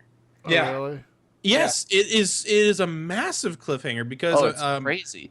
Like all I'm gonna say is a major character dies and you're left there like defeated. Like it's such a downbeat like ending that you're just like, why can't we finish this and like win the day? Yeah. I know it's like it's the equivalent of Spock died, right? Right. And it Wow, was really? like it was a Yeah. giant space lima bean that killed him, and Was it that Gordon fellow? Did he die? No, that's that, you. That Gordon fellow. No. I never got into Half-Life. The head crabs scared me too much. So I stopped playing the first, like shortly into the first one, never touched them again. Wait till you get to the truck stop level. You think the head crabs are scary? Well, it's probably not happening. So it's whatever. Yeah. Yeah, Wait till you seen get to the truck stop Ravenholm. Crabs. Wait till Ravenholm. I never play the game. So I mean, whatever, you know. Ravenholm. Oh God, that was awesome because it's frickin' it's Castlevania. So Stuck. did- Right, but you get the Half-Life. the priest chanting at you, and he's got all those booby traps all over the place, and he's like, "Hello, friend. Hope you don't die in my booby traps. Make it through." Did Valve do the Left 4 Dead games? Because Larry in Yes. YouTube asked. Yes, it did. Yeah. Larry in Well, it wasn't the YouTube them, it chat. wasn't it like people that they contracted in? They hired some modders and because that's kind of what they do, right? They'll pick modders up and then stick them in Yes. Valve and they crank out. Yeah, well, they did that with like Day of Defeat and Portal. Counter Strike and Portal, but I forget it was originally the Turtle Rock guys, and then Valve bought out them, and then they forced them to move to Bellevue where their office was at, and then they basically said no, and they rebought their studio, and I don't know, it was a mess. It was a bit of a mess. I don't really know the whole story behind it, but because Turtle Rock now exists, right? They did the Evolve, right? So Oh yeah, that's right. Which I can't get into. I mean, I like the concept. It's cool. It's like it's an asymmetric Team Fortress, right? But yeah, I don't know, man. What kills it for me? If you could get in and the game just launched, right? That would be cool. But it seems like every time I go in, we'll get people in the lobby, and then you sit for like 10 minutes waiting on that last person, and by the time that person shows up, somebody else dropped, and it's just like, God, if you could join the game with like a pre-made 4-man group, you could have a blast. But when you're trying to just do random pickup games, you spend more time waiting for the game than actually playing the game. So Larry said on YouTube there was talk of potential Left 4 Dead 3, but I think that was because they were talking about the new Source Engine, or was it Source Engine 2 or something like that? Mm-hmm. And there were screenshots of Source Engine 2 using similar maps from Left 4 Dead 2, but in the Source 2 engine. But whether or not a 3 is going to come out has not been confirmed, from what I understand. But my beef is if they're going to come out with any form of a part 3 or a number 3 to any of their games that is not Half-Life, I mean, there will be hell on earth. So they should just skip to Dota 3, right? Just totally skip right to Dota 3. You know, I've heard nothing really good about Dota. It's the community, right? Yeah. Because it's like you can get in League of Legends and people treat you decent, right? What? But Wait, I've heard the complete opposite. I've heard League of Legends is like bile and full of shit. I've heard both, and so I just assume that both communities are shit. And if I'm wrong, I'm wrong. But I'm never playing those games, so whatever. Well, apparently, what I heard is League of Legends is like full of Russians, or not League of Legends, Dota 2.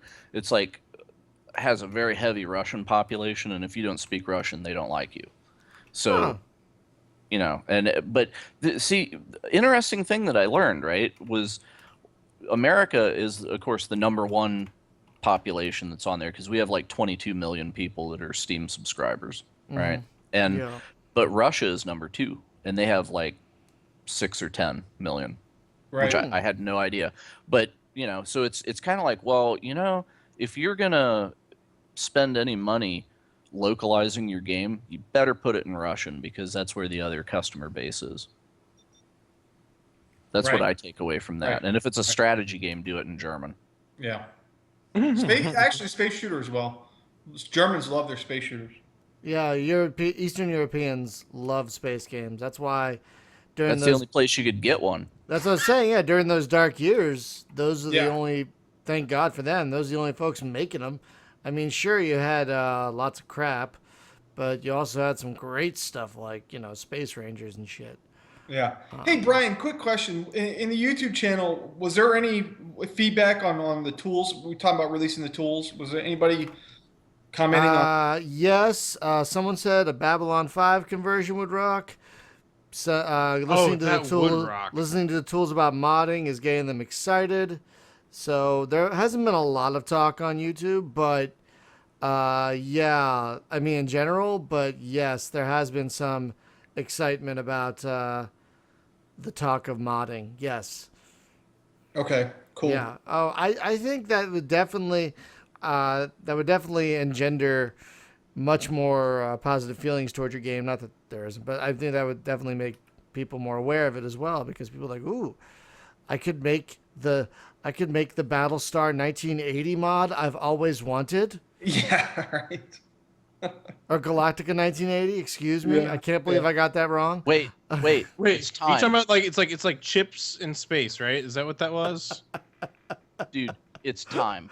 We have to drunk dial Derek. No, right now. no, we're not And- doing no. because No. Derek could finally finish Battlecruiser 3000 because this is the engine. Oh. This is it. Oh. So our next game, if I may talk a little bit about what we're planning on doing next. Actually, Please. Please go it's for almost well, it's actually in alpha state. That's how fast we are. But it. Woo. we created an entire fleet management game, Whoa. using our engine and our assets, where you actually manage a fleet of ships. What? And you can. It's all third person, so the camera rotates around the ships. What?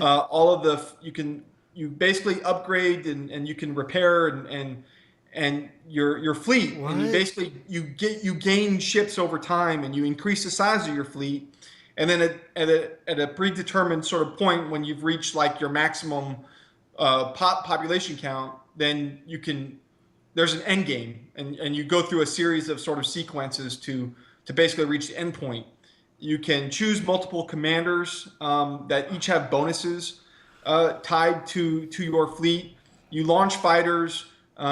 You collect salvage from enemies destroyed, and then you use that salvage to upgrade and repair your fleet.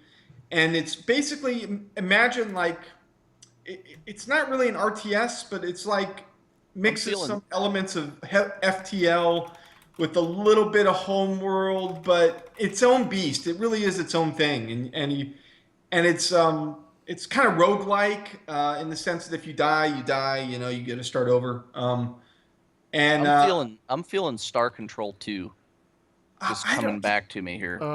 Like it would be a different kind, but that was the deal there, right? So you roam and you're picking up other ships and whatnot, right? And then you've kind of got your Sort fleet, of. and but you don't use the whole fleet at once. You use one that's ship at a true. time.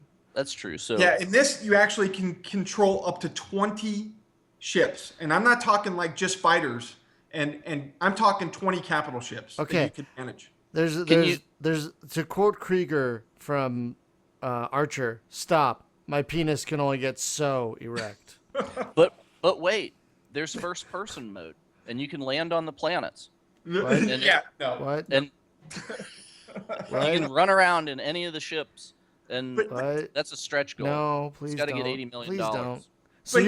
But then you can get the luxury yacht with the fish tank. Oh my god.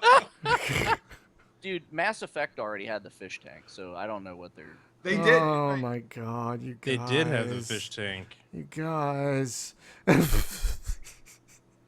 No, so this game is already in the works. It's an No. alpha? What was it? Was it Mass Effect 2 that had the gerbil? No. There was. I don't know. So no. It that was like that was only if Never mind. I was going to make a sick joke. But So Brian, to answer your question, it's not only in the works; it's actually fully playable. Like I could give you a Steam code tomorrow morning, and you could play it yourself. Give me a Steam code tomorrow morning. Don't just say you're gonna do it. Fucking do it.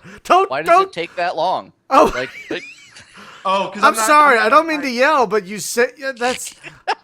That's such I know, a tease. he's giving you blue balls here. Like, Such a tease. I'm not going to be able to sleep tonight again because I'm just going to be thinking about this all night in anticipation. So okay, I'll do that, but it's very alpha. It's very it's very sort of Whatever. But I'll tell you, I love playing alphas. What? Sorry, go. We have a couple users that have been playing it sort of as a private sort of test bed. Yeah. And in this state, they've logged over 30 hours playing it, and it's very unpolished and very unbalanced. Right. So is the gameplay out over a series of linear missions? Do you select sectors to go to on a map based on a generated map? Like, how does the game play out? So it's all systemic. There's no map per se. Oh, okay. But in a sense that you jump from sector to sector, and the sort of scenarios that you run into are they gradually increase in difficulty as you assemble your fleet. And so you come across, capital ships that attack you, and right, and bombers and gunships and all the stuff from our game, right? We're reusing all of those assets, but it's a third-person fleet management game. Is it in this universe? Is it in this universe? It's in a series of deep space maps, but yes, it is essentially in our. We don't reuse any of our solar system maps. It's all of our deep space maps, but I mean, it's still unfinished. So we'll probably end up reusing some of our solar system maps, but that stuff would be probably in a fairly linear order. I mean, you wouldn't repeat the same solar system maps over and over and over again, put it that way. Right, but I mean, no. Does it take place in the same universe as Battle of Seoul? Oh, okay. So there's no story per se. It's called the Fleets of Seoul, but it reuses the same assets. Oh, okay. Yeah.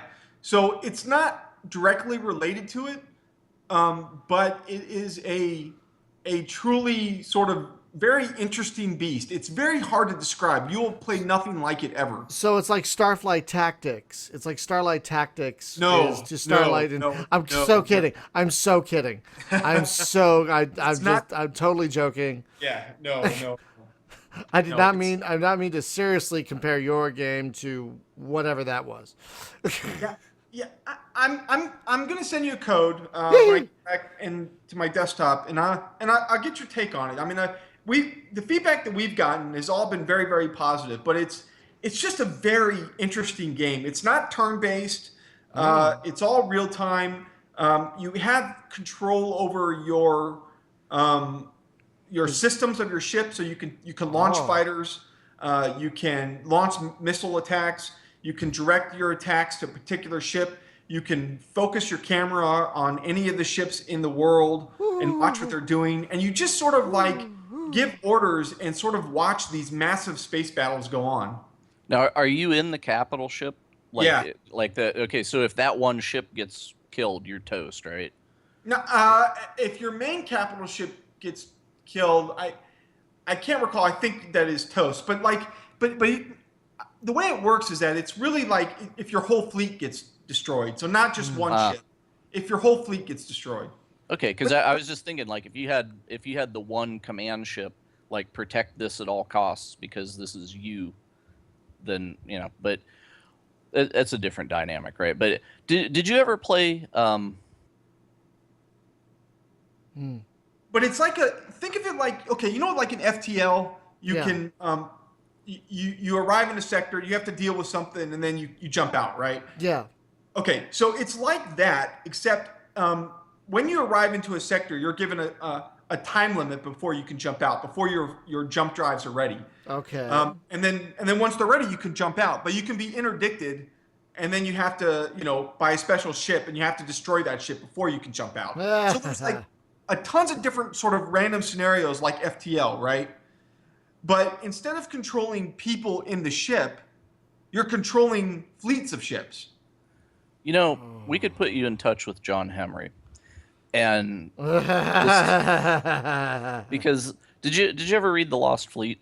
Because that's some books that he wrote where Oh yeah, they no, I have yeah not read it, but I so heard they about They're okay so so they good. were they basically they lost, right, but they managed to run because they got in a trap, and Akbar, and they managed to jump out, right, at great sacrifice, but they saved a bunch of the ships, and then they spend the rest of the series of books limping at home, kind of thing. it. Yeah, So, but yeah, it sounds kind of similar, yes, it where is. it's Yeah. just like, okay, we have to solve this, and then we can jump again. So yeah, that's pretty neat. So is it entirely third person, or could I jump into a fighter and fly No, around? no, it's entirely third person. Yeah. I'm Okay. fine with that. You got to send 3 codes. I'm just saying, you Okay. got to send 3. Yeah, so here's what I was thinking, right? All right. I thought about this today. I wanted to sort of run this by you guys. Shoot. Give me your opinion.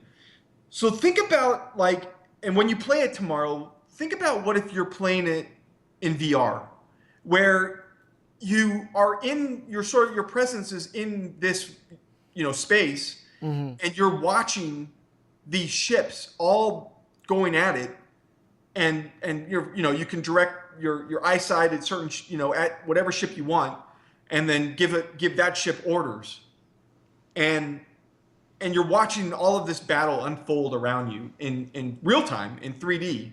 Or you could put it on the kitchen table with Microsoft HoloLens Well, yeah, and get theoretically you actually and could. Yeah, yeah. but see, that would be the deal, right? Because then you could get that Microsoft contract, because I think nobody else is making a game for HoloLens.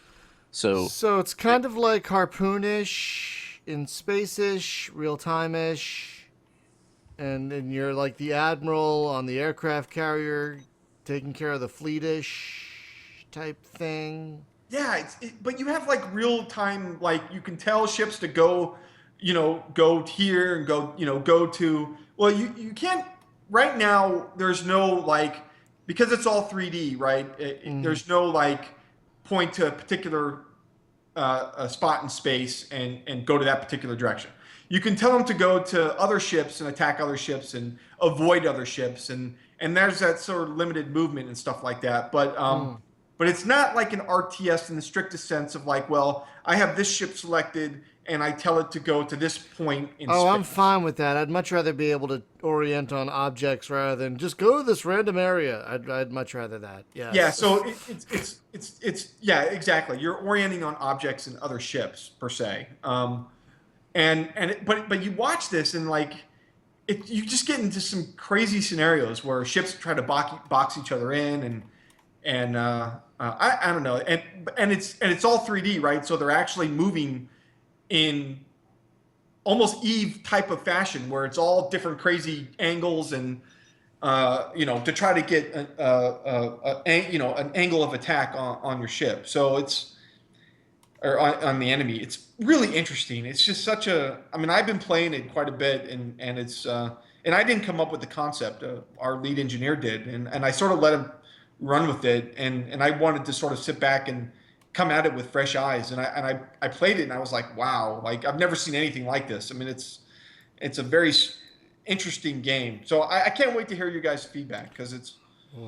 I'm really interested in what you guys have to say. Oh, I'm excited. I love stuff like that. There aren't enough good. I mean, they're making more, but there aren't enough really. I think good capital ship command type games. I mean, there are a few in the works now, thankfully. But I mean, yeah, Brian, like shallow space is looking pretty bomb. yeah. But I mean, besides Shallow Space and maybe a couple others, there aren't a lot of games covering the capital ship side of space combat. So it's always nice to hear that that's going to get some coverage. So I watched your last when you were talking. Well, I watched you. I should say I watched your Let's Play on Into the Stars. Okay. And, Thank you. no, I watch all your stuff, but Thank you. I found that one very interesting because I looked at it and I was like, man, this game like looks amazing, right? Like the environments, oh my, gorgeous space environments. The capital ship design is pretty cool. Right. But then, like, when you started playing it, it was like, holy shit, is this complicated? Having to, okay, and then the combat stuff. You put in all of this work on creating these beautiful environments and these beautiful ship, and you're moving the ship in real time, right? You're moving, Yeah, and then the combat happens, and it's just a static image of an enemy ship, I and you're know. just trading shots. It's And I'm like a like, JRPG. I was like, it was jarring. I was like, oh God, what just happened? I couldn't. And then I was getting murdered, right? And so I asked the designer, I'm like, what's going on? And he's like, well, are you modulating the shields? I'm like, the what? Yeah, You know, I there's saw the there's button. I no have no idea. tutorial about any of that. And Yeah, so it's kind of like it's the combat is kind of a bit of timing and a bit of puzzle and a lot of dice. So okay, if that's going to go on, let it go on, but I, have some like motion, not just like, hey, there's some guys up on my screen, like, because it's almost like um, Bard's Tale, right? Like here's a monster, choose what your four guys do, yeah, and or like Fantasy Star. You guys ever play yeah, Fantasy? Or Final absolutely. Fantasy? Yep. Yeah, that's what I mean. Just JRPG in general is kind of is that deal. So It was really odd, but I mean, yeah. visually it looked beautiful, but man, like watching that combat, I mean, that looked like the boringest thing in the world. I mean, It is a little confusing because it gives you the option to look at the outside of your ship and move around in real time, and it's beautiful, and it's stunning, and then like the environment is so far mostly full of stuff you can't do anything with, except for like a planet you can orbit, and send mining things down, and yeah, that's I was expecting like spiritual successor to Starflight or something, no, you it's know, it's so and it's like not. It's not that at all. I know, but I had hoped, right? Like, oh, I can orbit this planet. Oh, I Oh, can send a shuttle down. I can go mine. And the mining mini game is interesting. I was it's not kind of fun. expecting that. Yeah, it's kind of Yeah, fun. but yeah, but it's strange. Like you're playing drill Tetris or something. You know, but it's just like Oh, oh. it's a game that consists of a bunch of disconnected mini games that are only related because they're in the same game. Um, I don't know, man, because people looked at that thing and they see like that spaceship and it's freaking oh gorgeous. yeah, And they're like, oh my god, I got to get that. And then when it's like, oh wait, no, this is like Puzzle Quest in space or something, and little mini games and stuff. And I think people are gonna freak out yeah, but and even the not dig. combat just looked like you were missing shots, and you had no really reason why you missed the shots. Yeah, It I just was looked like never really clear. Yeah, you're right. I was never like I thought if I put a guy, if I thought I thought if I put a person who was good at piloting it and behind one of the guns, like maybe that would make more sense. But nope, just kept missing. Like Well, why? but you know why Why? now, right? Because you look at the color of the enemy's shields, you have to modulate your beam to not be that color. Oh And then really? whenever their shot That's how comes in, that you have to works? change your shield to be the color of the incoming oh, shot. I Oh, see. for God's sakes! Yeah. Really? Yep. It doesn't explain that anywhere. No, the tutorials aren't there yet. But that's what he told me, and I'm like, oh, okay. So it's kind of it's timing and watching the colors and changing the stuff. But still, that's pretty. I don't think people that like the kind of games that we like are going to dig that, and I don't think that people that dig that kind of game are going to look at that I mean, because yeah, it's like something kind of we like. that It looks kind of like thing. Bridge Commander. But yeah, but that kind of thing could work in a game like the Curious Expedition, which I don't know if you guys have played, but combat is pretty like dice rolly in that. Last time I played it, Yeah, and is that it was good? fine. I had my Oh, it's I had very my good. finger I had It's my finger hovering on the very button good. today. It's Okay. very good. All right, I'll do that. It's nowhere near done, but they're about to add dinosaurs. I'm just saying, they're about to add dinosaurs. Sold. Yeah. I'm not even kidding. I saw it on Facebook today. Tomorrow's update comes with dinosaurs. Oh, cool. Yeah. So it's very good. It's. Hey, have you guys seen the No Man's Sky 18-minute? Yes. I watched bits of it. I kind of skimmed here and there. I watched like a minute or two, and then watch another couple minutes, and I'm still not convinced there's something besides a pretty thing there. I don't know, man. Space dinosaurs. I missed some. The- I missed about 5 minutes in the middle because I had to like run into the bathroom and rub one out. But, it was very exciting to me. I, To, I, I'm, I'm mystified by that. I mean, the scope. It looks. I mean, obviously, it's a massive feat if they pull it off, and then Right. I'm wondering how much real variety there's going to be. And then the other thing is what's the combat looked very sort of one dimensional, and they didn't show any space combat. So who knows about that? But man, I don't know. I've got mixed feelings on it. I mean, it just sounds amazing. Like on paper, like it sounds like. Yeah. have you messed with Planet Explorers? Because I haven't Planet yet. Explorers, Planet Explorers looks like one world from No Man's Sky, kind of. It's Yeah. like you have space weird dinosaur creatures and these little crab things that kill my ass every time I see one. But interesting, right? But it's one of those like survival deals where it's like, okay, you Yes. have a compass, a stick, and a rock. Go, and okay, I dig that kind of thing. Hunter and I have been playing the hell out of Ark. And in fact, side note, I'm putting an Ark server up. That's why I transitioned to my laptop today. I freed up the desktop to become an Ark server. Nice. What? But- Ark. Okay. Yeah, we're gonna ride some dinosaurs. Uh, Oh yeah. okay. So, by the way, speaking of Ark, did you read the Steam review on your game?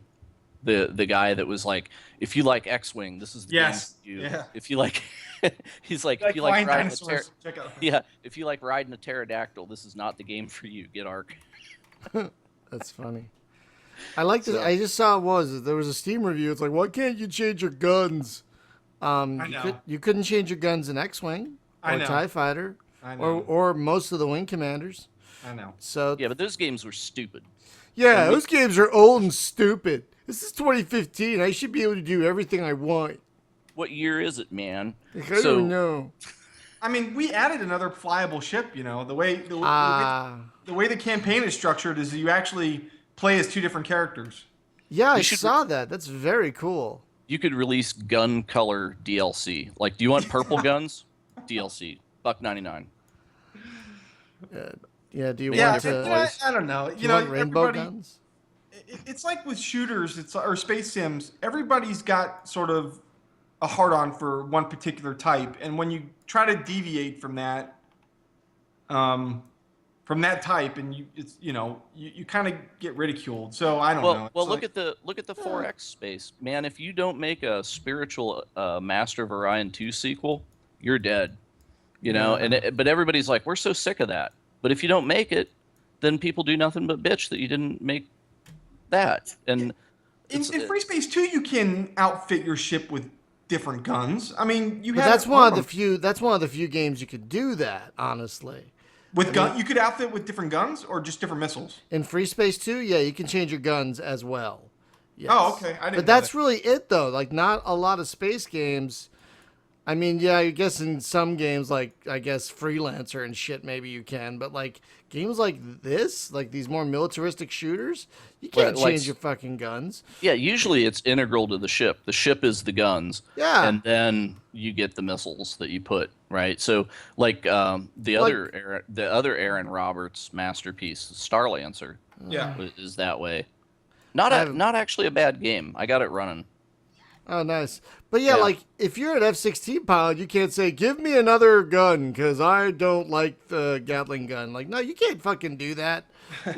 If you're a military pilot with I want a rail gun instead of a Gatling gun. Nope, sorry. It's built into the damn thing. You're getting what you're getting. So I had Yeah. a thought today because I think Just about one? this a lot because I have shit else to do. Okay, starfighters, like the guy from Shallow Space was showing me the new ship designs because he got an artist, right? And the guy's awesome. He doesn't even tell him what he wants. He's just like, make me an awesome ship, and the guy sends him stuff. But he's showing me this new ship, and it's got like big wings on it and stuff, and it looks hella cool. But I'm like, dude, why do spaceships have wings? And especially like we were playing that game last week, defect, and wings change your maneuverability, right? Well, I And if you guess. play what Evacron wings changes the maneuverability of the ship. See what I'm thinking is you can put small reaction thrusters on the wings, and then that can definitely improve your. It's not an aerodynamic thing. I can put thrusters on this. Yeah, It's okay, another I'll place to buy put. that. It's another place to put. Little thrusters. Yeah, so look at the ships in Elite Dangerous, right? Specifically, look at the Sidewinder. Okay, the What? Sidewinder is a box with a rocket on the back, right? And it's very angular, sloped stuff, right? So I got to thinking about tanks because we have not had a hover tank game in forever, and I Oh, would really like. I want a hover tank game that is uh, like Microprose's M1 Tank Platoon 2, like just about that level of real. Um, but it would be very fun, right? But then I'm thinking, well, spaceships. There's no reason for a starfighter to have wings or anything. In fact, the Unless it goes most in the logic. atmosphere. Well, that's true. But if if if you're going to make a logically bulletproof ship, right? You want to maximize the amount of armor that's on it and stuff. You're going to have a sloped armor set up like a tank. Right. And so I was thinking, well, what about if you take this slab of armor, right, and put a turret on it? Well, the turret can hit everything in a 180-degree hemisphere, right? So you put a turret on the top and a turret on the bottom, and now you have full coverage to shoot stuff, and that's kind of a starfighter, I would say. Like, you could yeah, do that makes sense. world of space tanks. I'm calling Yeah, but World the problem is right now. visually that doesn't look anything near as cool as space fighters. Yeah. Right, it doesn't look like Star Wars, and Exactly. yeah. Yeah. So and Exactly. that's a big yeah. I mean, it's from talking with Westman, right? Because their project that they did right before X-wing was they did like Battlehawks 1942, and then Secret Weapons of the Luftwaffe, and then X-wing, and you kind of see the evolution when you think about it that way. Yeah. That it's like, oh yeah, because we went straight from World War II to World War II in space, and yeah, but it's like if you don't do that kind of starfighter model, then you end up with something that's like Frontier, where you just make like light speed runs past each other and hope you hit them with the laser, you know. Yeah. So, it's I don't know. I mean, you need some kind of semi-Newtonian yet aerodynamics in space kind of model, or it's just not fun. And that's what I think boils down to. I think even in a sense why maybe Starfighter Inc.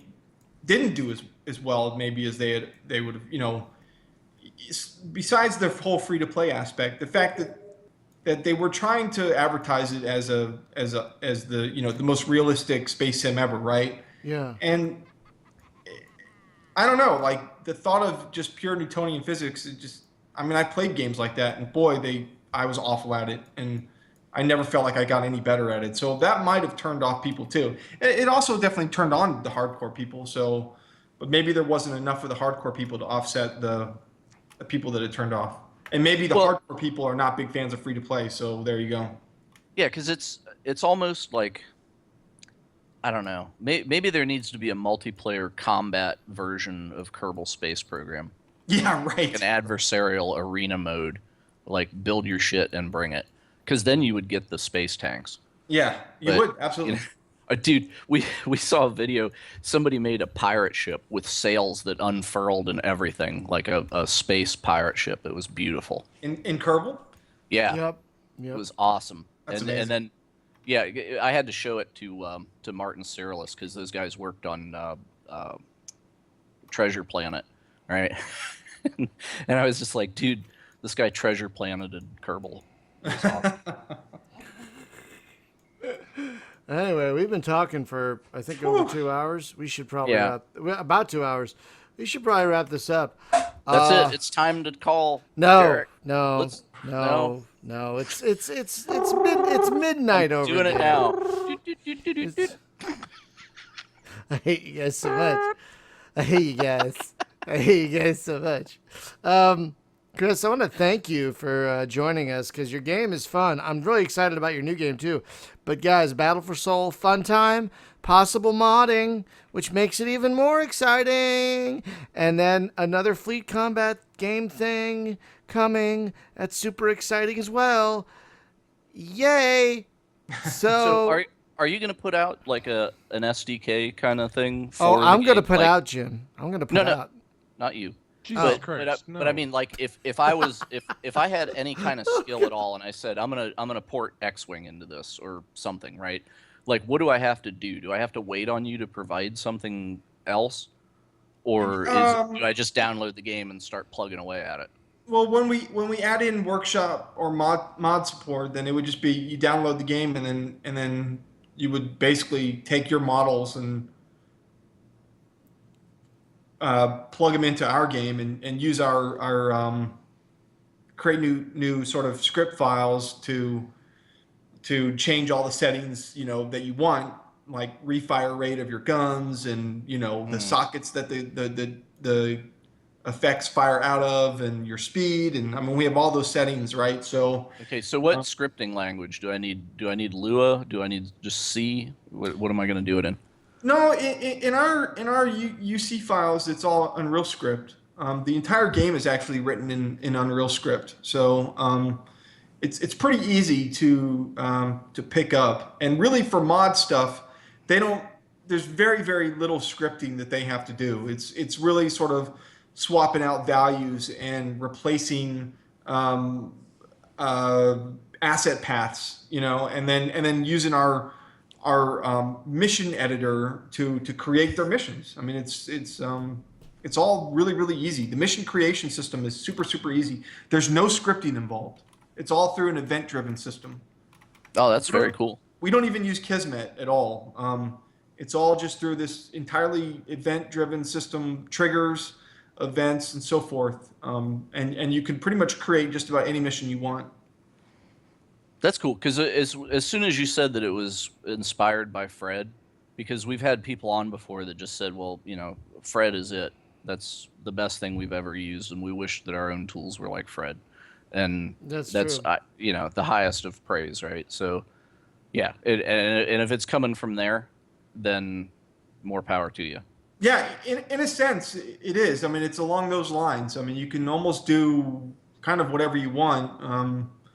You just place your ships down, and then you can tell them to you control their AI. You tell them to move to path nodes and waypoints and that sort of thing. And I mean, it's very almost, I would say almost any mission in Free Space 2 could probably be done in our tool set. Very cool. So it's been heavily iterated on since Soul Exodus. I mean, I designed it for Soul Exodus, and then we just greatly extended its feature set for this game. I mean, we even have stuff like in-level warping, where a ship will warp out, and then you can tell it to come back at a certain time. It'll keep all of its health values. Oh wow. Yeah, it's pretty nuts. I mean, we have mission branching. We have you can load missions from other missions. It's man, if I had a real full-size team, working on Free Space 3, for example, I could do it in our tool set without really much difficulty. We know some people that might want to speak to you about that. Can you imagine Blue Planet ported over to this? Oh man. Yeah, that's what I'm thinking. Well, folks, So- let's wrap this up because it's been 2 hours. Oh my But god. anytime you want to come back, we'll continue Yeah, where we no left off. problem. Just write down what we were talking Send about. us codes for that new game. We could talk about that in a few months after it's had time in the oven and you don't mind people streaming it. Shit, dude, I'll talk about it tomorrow. Let's go.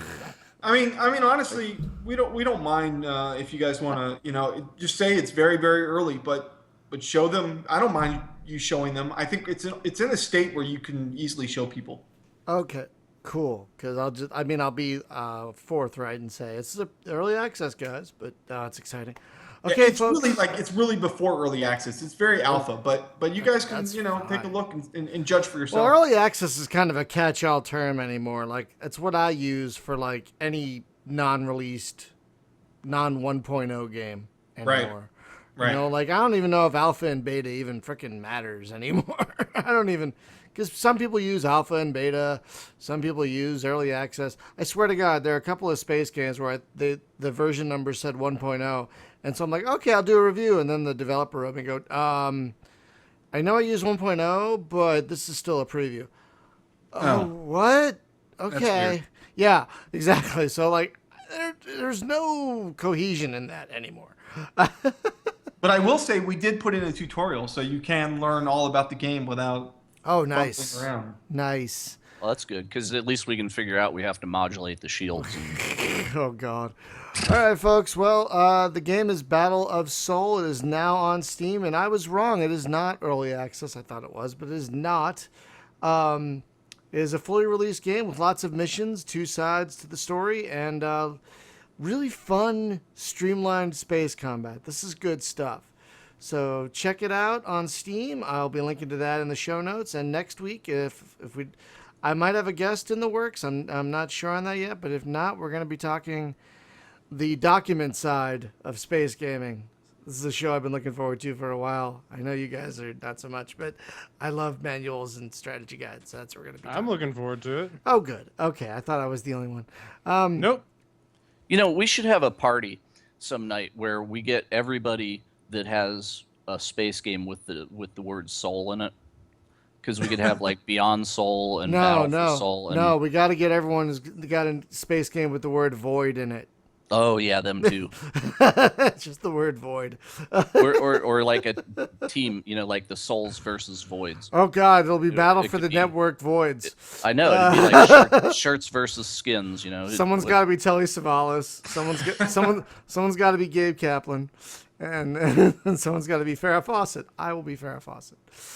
Do you know what we're talking about, Hunter and Chris? Do you remember Battle for the Network Stars? Barely. Crickets. Okay, basically back in the day, and I was reminded of this on the most recent Judge John Hodgman podcast. I'll end with this.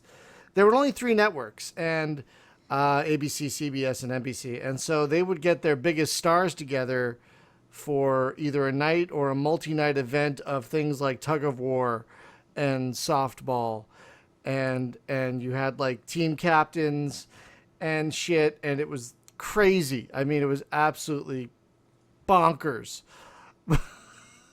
You're like, what the fuck are these people doing? But go look it up on YouTube, because if you want to see crazy 70s shit, It sounds better than Dancing with the Stars, that's for sure. oh, I'd rather stick myself with a knife than watch Dancing with the Stars. But I'd rather shiv myself than watch Dancing with the Stars. So, yeah, but Battle for the Network Stars, classic shit. And we're going to end with that. So, folks, thank you. Wow, what a crazy-ass podcast this has been. Chris, thank you so much for coming back on the show to talk about Battle of Soul. Great game, folks. Y'all should play it. And Hunter and Jim, thank you as always. You're welcome. And, and folks, we will see you next week. Good night. We should go out with like the Blues Brothers, Soul Man. Soul Man. No, wait, we promised no singing ever again after last week. Oh, but that was great. I could sing. I'm a karaoke wizard. You're a karaoke wizard, Harry. You're a karaoke wizard, Harry. You could sing The Offspring like no one else. Whoa. You could sing Foreigner even. Wow. Oh, my God. Oh, gosh. Can I sing Journey? Absolutely. Oh, my God.